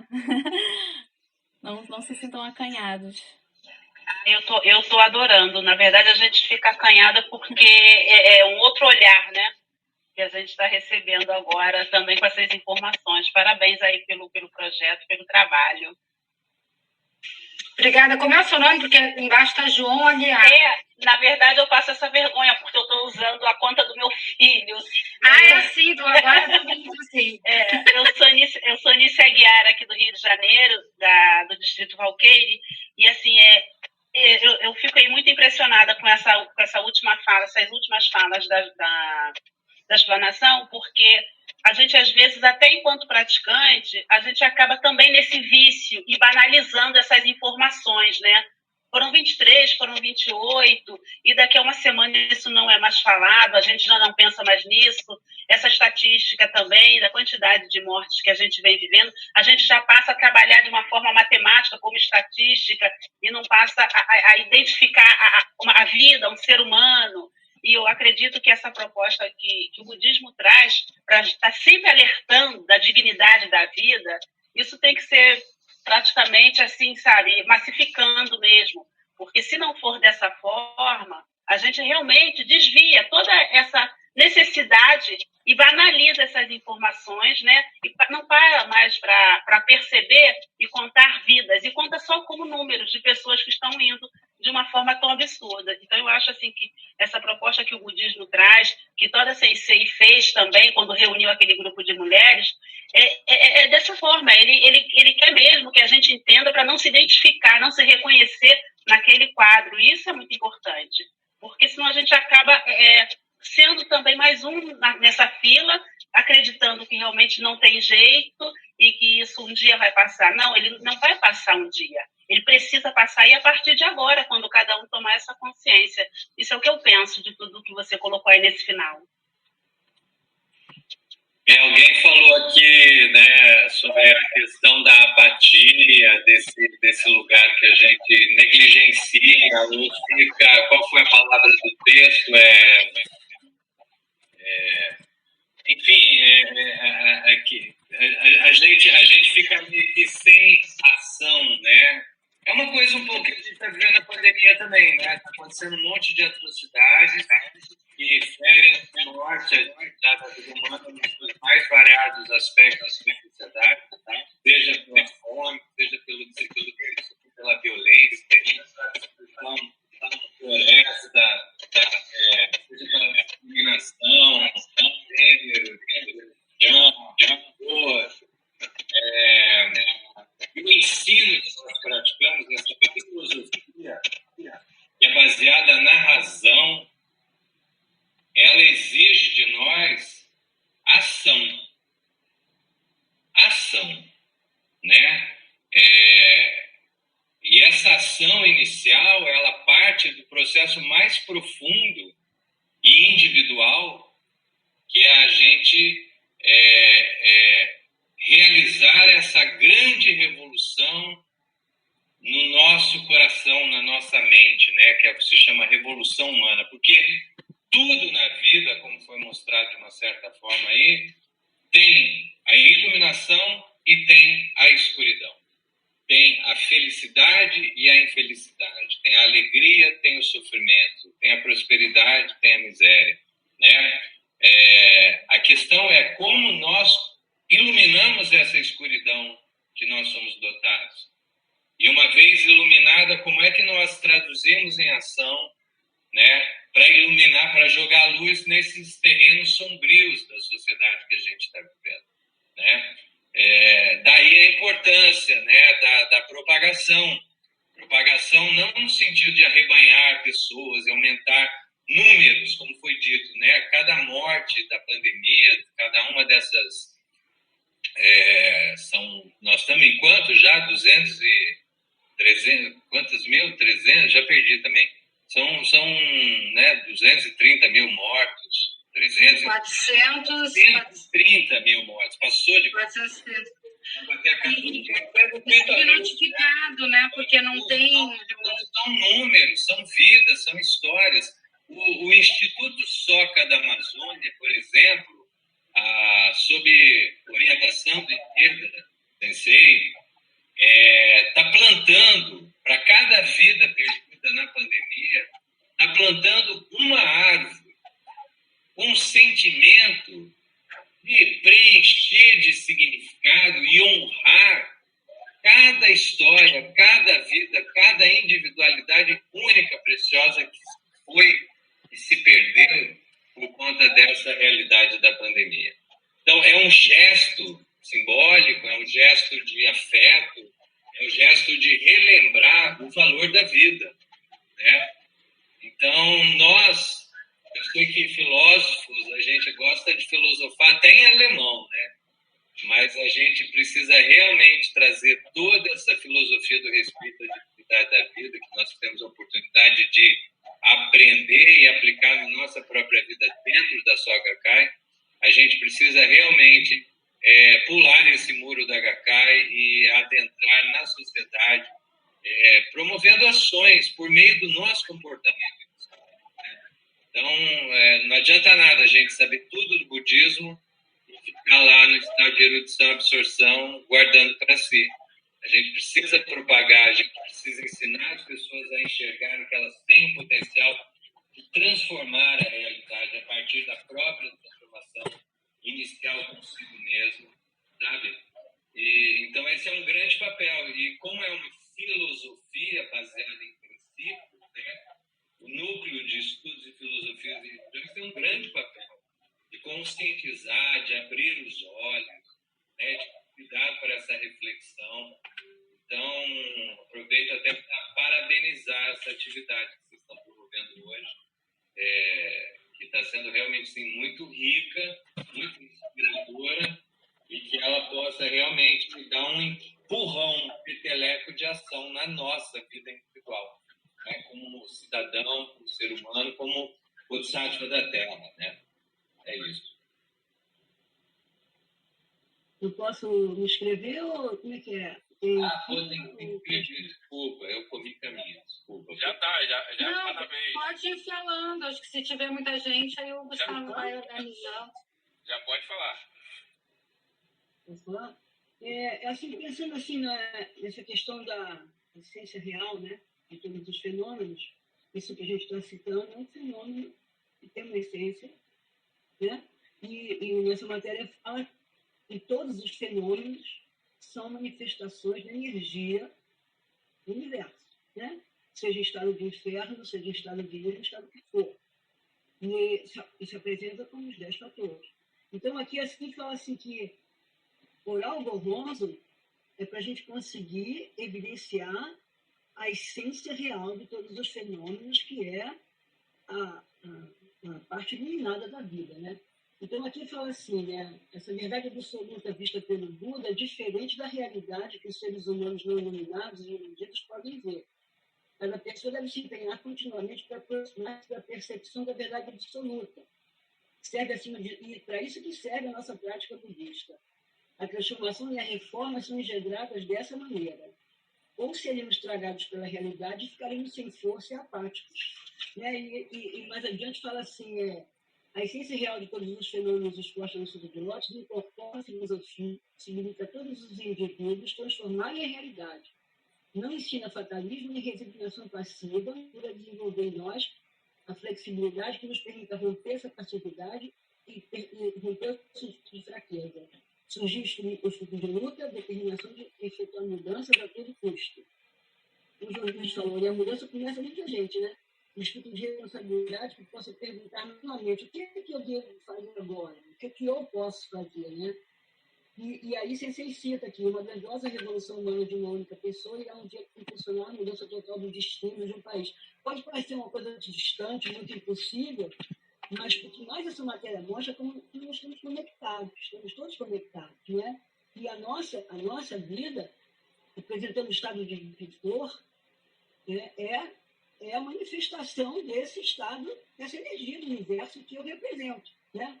Então, se eu existo como entidade e apareço aqui diante de vocês, conheço meu Zessô, conheço meu Zexô, né? Então, essa entidade se manifesta com essa forma física, com essa parte característica, assim, que ninguém pode ver, minha personalidade, minha parte espiritual, mas eu estou aqui por uma razão, eu tenho uma missão.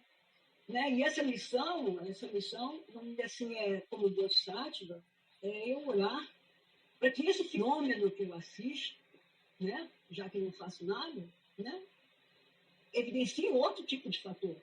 Porque, vamos dizer assim, aqui fala claramente que a grande revolução que houve para a determinação dos 10 fatores foi de que nada é abstrato, as coisas são reais.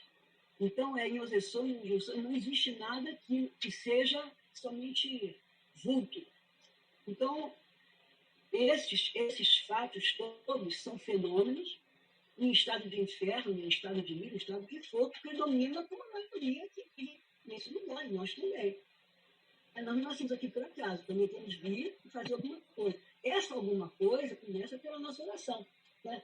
Aqui fala assim, que o time da Xoni fala assim, o Goronzon que existe, quando recitamos o nome do Rodrigo com fé no Goronzon, nós próprios, que somos fenômenos também, trabalhamos com uma entidade diagnóstica, temos ciência real, para atingir estabilidade nessa existência, o qual é sensível a todos os indivíduos. O Goronzon que existe dentro de nós, ele é o Rodrigo, as providências de nossa vida são o Rodrigo.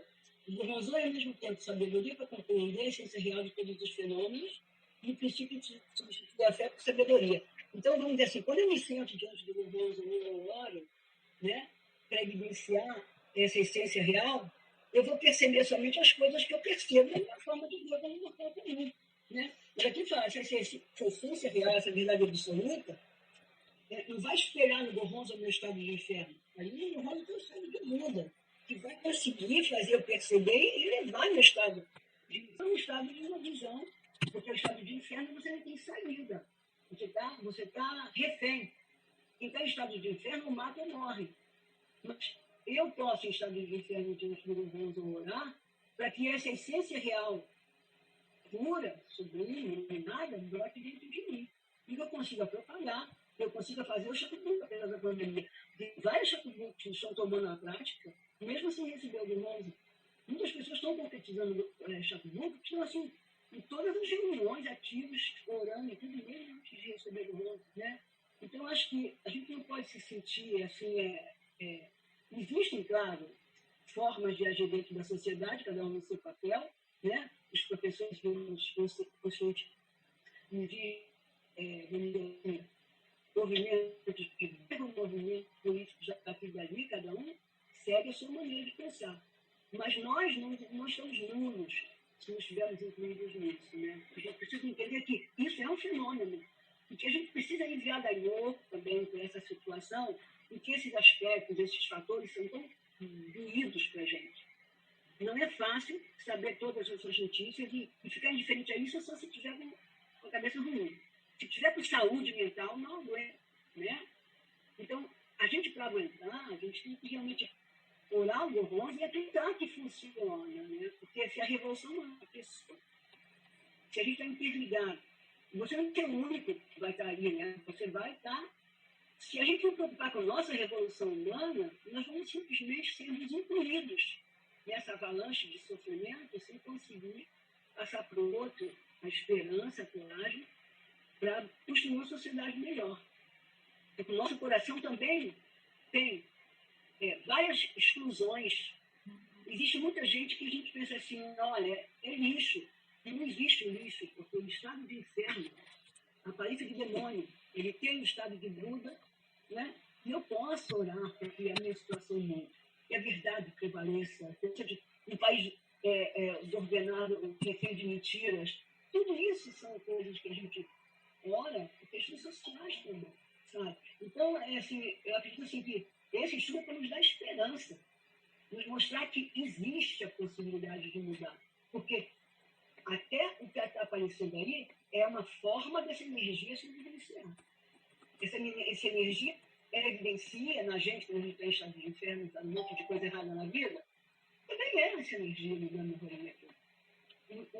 Então, se manifesta em estados que tem a proteção mútua, que tem os 10 fatores, e até da prática da fé é que a gente vai conseguir descobrir a forma correta de viver. E tem aqui uma parte até que diz assim, o que é que eu posso fazer agora? Aqui fala assim, ensino o fatalismo, manifesta em nós o espírito de responsabilidade, que possamos perguntar continuamente, o que eu preciso fazer atualmente agora? Cada um dentro do seu papel, dentro do seu lugar. Então, eu li essa matéria e eu senti esperança. As coisas não são elegíveis, eu não vou ficar assim refém disso aí. Eu vou direcionar a minha revolução humana para essa. Em 2030 não pode fazer desse jeito. Não pode, porque nós todos não estamos aceitando isso. Nós todos temos o campo em que atuamos na nossa família, no trabalho, no esporte. Sabe? Então, eu não penso de uma forma que seja para desesperar uma matéria como essa. sabe? Essa matéria aqui, assim, existe um jeito. Porque isso aí é atingível pelo seu Daimoku. O seu Daimoku pode interferir nisso aí. A gente não orar só pra gente, né? A gente tem que orar para essas situações aqui. Orar por justiça. E dentro do ambiente vive, a gente agir coerente com o que o budismo ensina pra gente, né?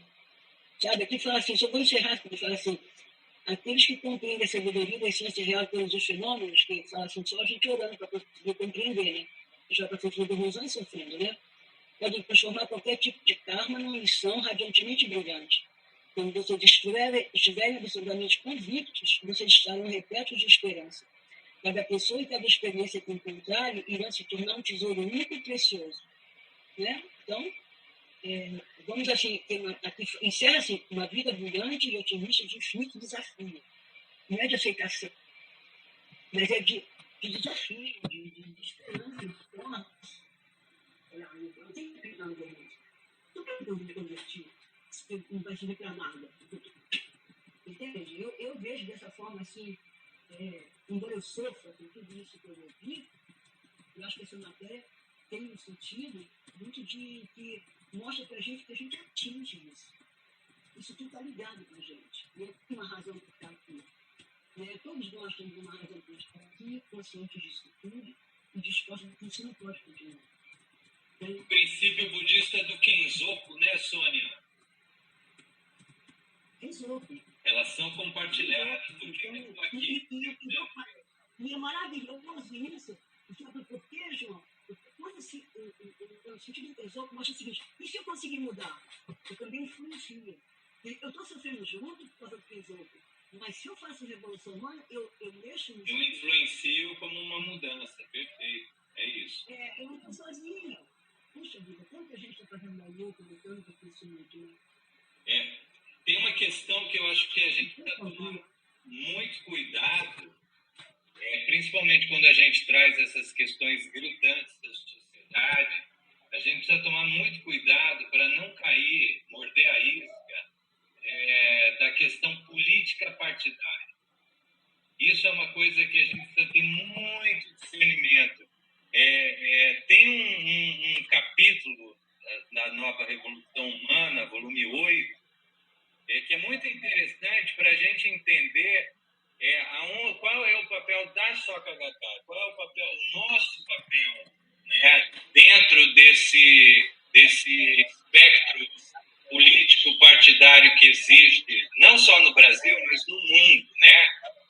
Se vocês me permitem, é breve, eu só quero compartilhar para que a gente entenda, fique atento para não cair, que a nossa indignação não nos leve a morder a isca e cair nessa armadilha onde a gente se rebaixa. E a organização ela é transpartidária.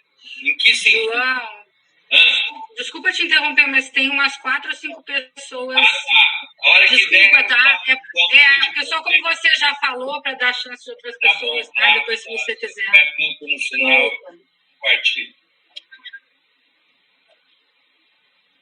Oi, agora é a Laura, tá? Vou dar a vez a ela, tinha me inscrito, mas vou dar a vez a Laura. Quem mais se inscreveu? Glória. Tá. Laura. A Rosi. Laura de Natal. A Rosi também, Gustavo. Acho que a Rosi está inscrita, né? Se eu não me engano. Rosi. Laura, amiga querida. Tá. A Laura está inscrita. A Rose é depois de Glória, então, né? Acho que é antes. Ela está perguntando se ela pode fazer. Aí perdi no chat aqui, então é depois de Glória. A Glória se inscreveu. Não, peraí. Laura, Glória e Rose, se ela quiser depois, né? Não, a Glória é Laura, Rose e Glória. Tá.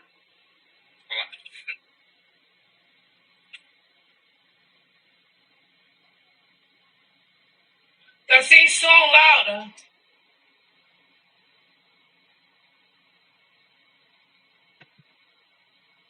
Não, Laura, tá parecendo que você tá com o microfone ligado, mas a gente não consegue te ouvir. Tenta fechar e abrir de novo, de repente.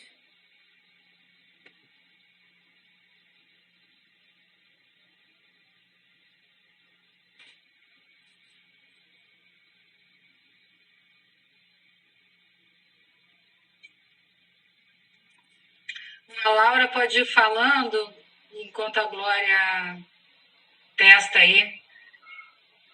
Pode ser? É o contrário, né?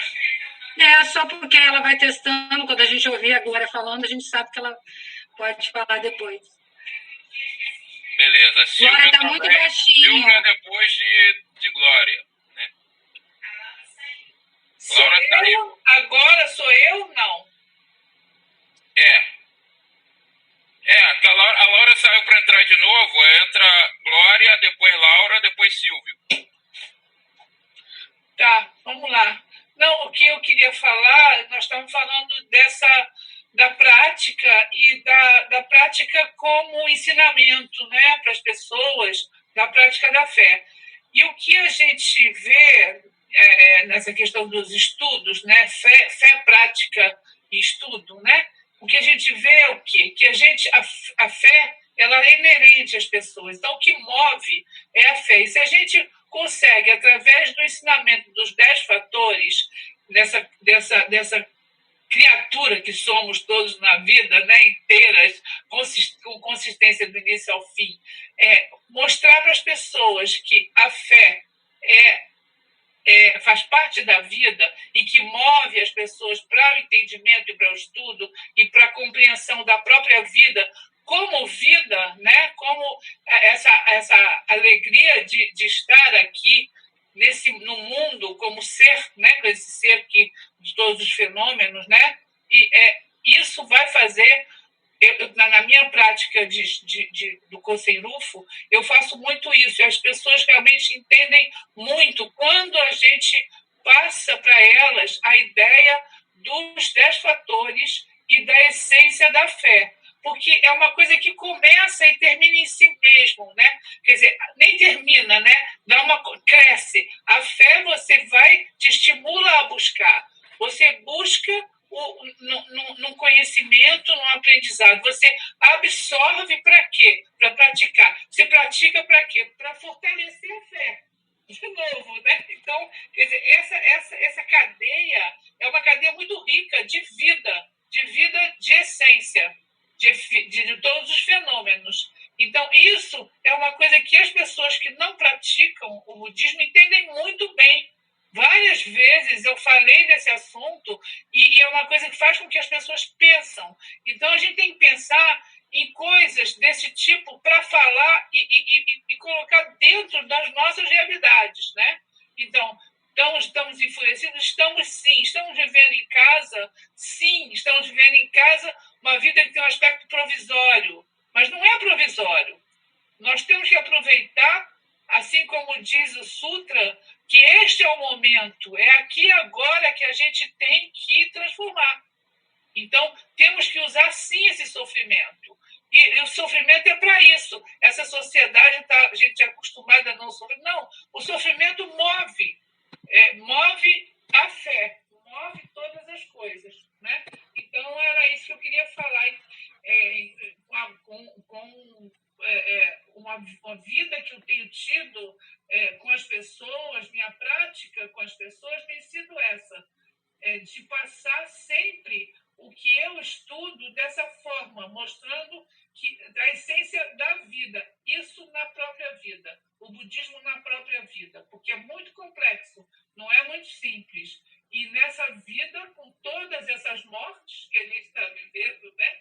Com essas mortes que só têm rosto, quando morre um artista, quando morre uma pessoa famosa, a gente tem que, nesses momentos, sobretudo, de muito sofrimento, usar esse momento para chamar a atenção das pessoas, entendeu? Para a essência da vida, dos fenômenos, para que elas entendam a capacidade de serem vivos antes de qualquer coisa, né?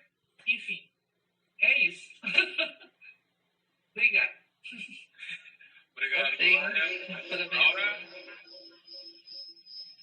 Cadê a Laurinha?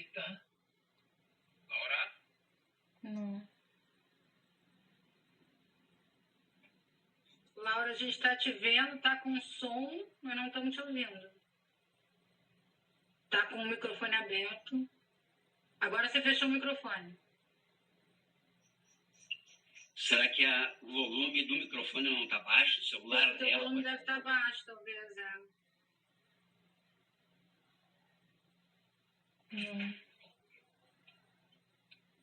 Acho que agora abriu, não? Não, tá ruim, né? Se ela sair e entrar de novo, será? Ah, já fez, né? Tá.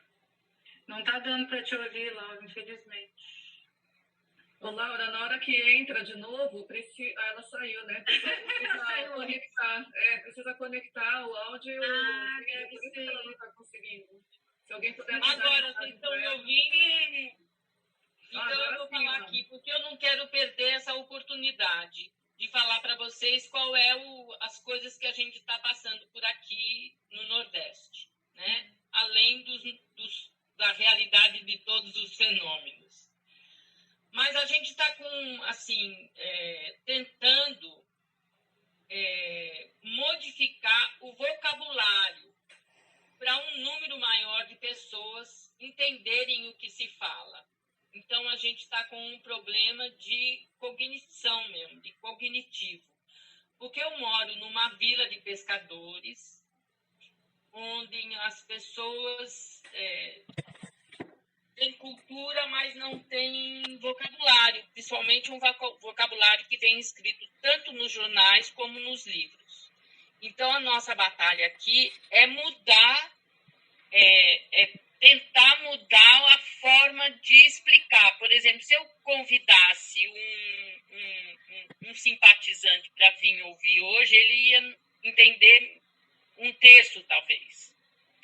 Essa é uma das coisas que a gente está tentando transformar aqui, transformar o vocabulário tanto nas reuniões como no jeito de divulgação da lei. Há outro questionamento que eu queria colocar, e se vocês souberem de alguma coisa que vocês, se vocês também têm esse problema e quiserem nos ajudar, eu vou aceitar. Eu sou líder de distrito aqui.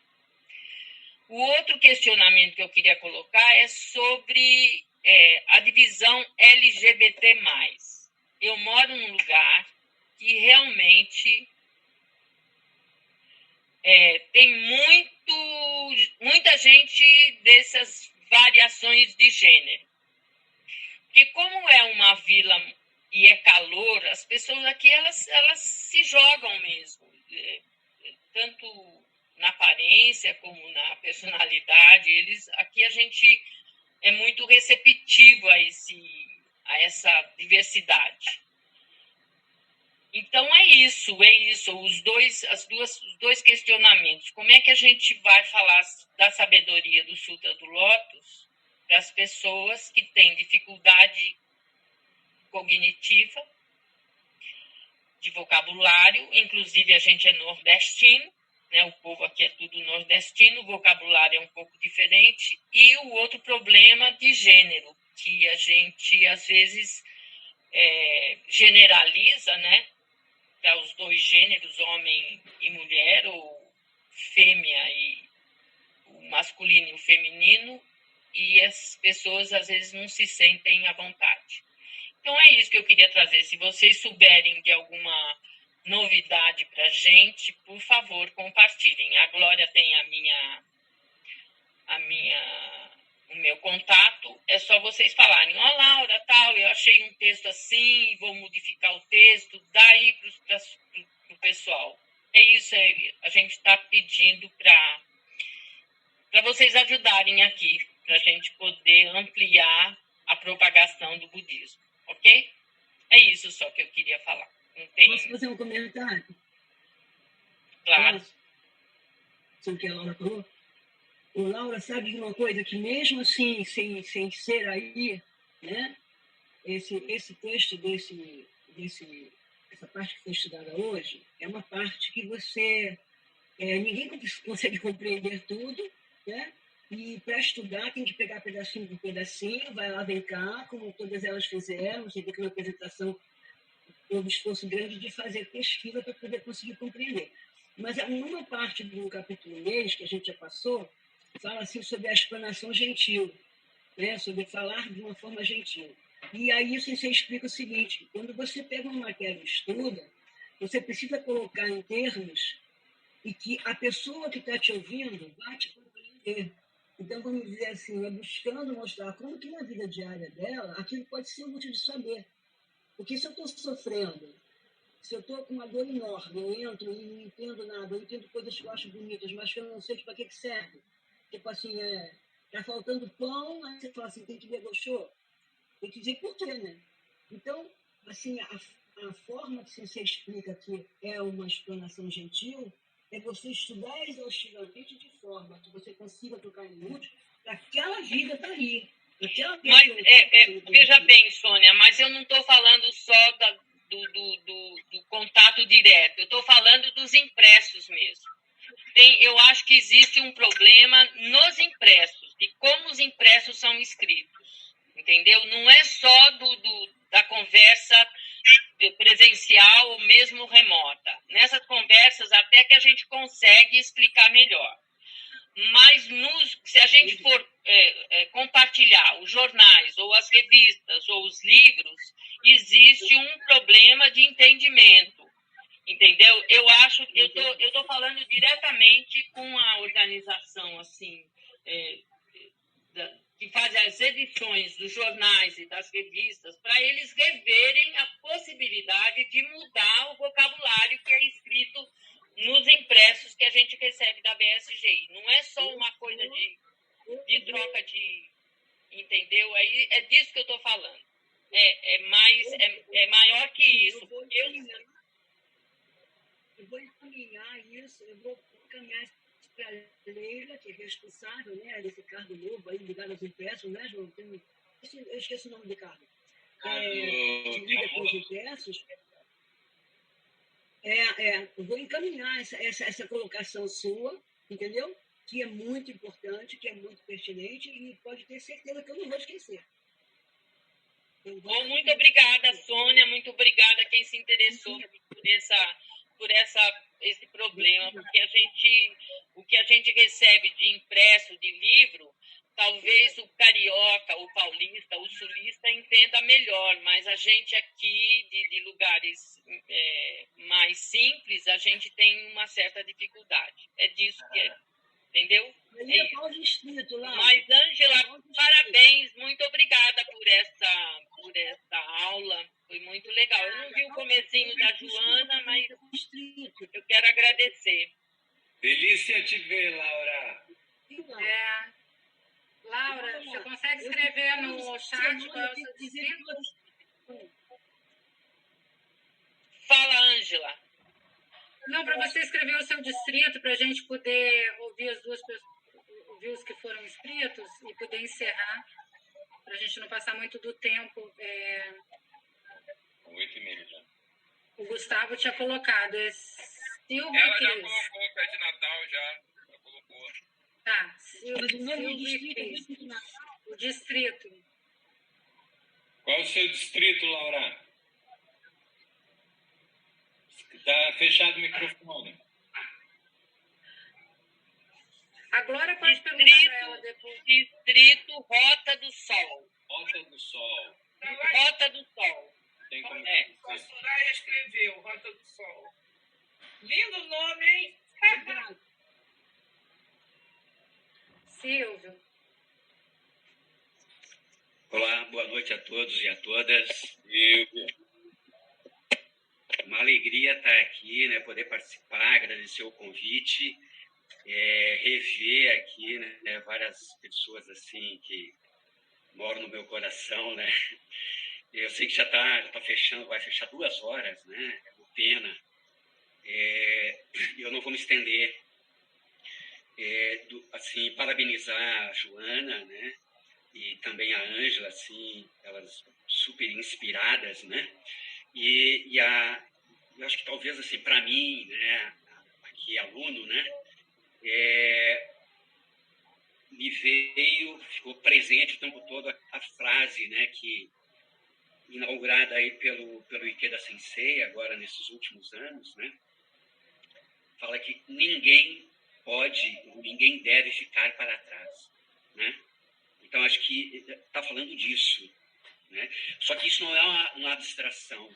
Inclusive, a gente tem vários conceitos muito abstratos. A própria revolução humana é uma coisa assim abstrata, né? Eu sei o que é revolução, eu sei o que é humana, mas o que é essa revolução humana? Então, a Ângela citou esse conceito que eu acho que a filosofia budista vai ensinar para a gente, que é essa coisa da interdependência. A gente, quando não nasce em família budista, né, ou, sei lá, são tantas situações, cada um tem uma sua história de vida, a gente é dependente, a gente é refém de uma série de coisas. Quando a gente conhece a filosofia budista, a gente experimenta uma coisa de autonomia, né, ou faz um movimento de independência, né? E a gente depois vai compreender melhor quando, né, mergulha, né, e consegue compreender vários conceitos e princípios budistas, exatamente isso, que é de interdependência. Então ninguém está sozinho, né, ninguém consegue viver de forma isolada. E daí a gente começa a brincar com essa coisa chamada Kossengrufo, porque Kossengrufo é isso, né? É a gente pensar numa sociedade harmoniosa, pacífica, né, sustentável, né, verdadeira, justa, né? E então, assim, eu vou falar para vocês, eu tenho a minha prática, né? Nós temos aqui, também estou no Nordeste, né? Estou do lado de João Pessoa, nós temos aqui uma maratona que começou lá desde março do ano passado, uma maratona de Daimoku, né, que a gente faz todos os dias. Então, a recitação, ela é fundamental, ela é terapêutica, né, para mim, né, e para aquelas pessoas com quem eu me relaciono. É óbvio, né?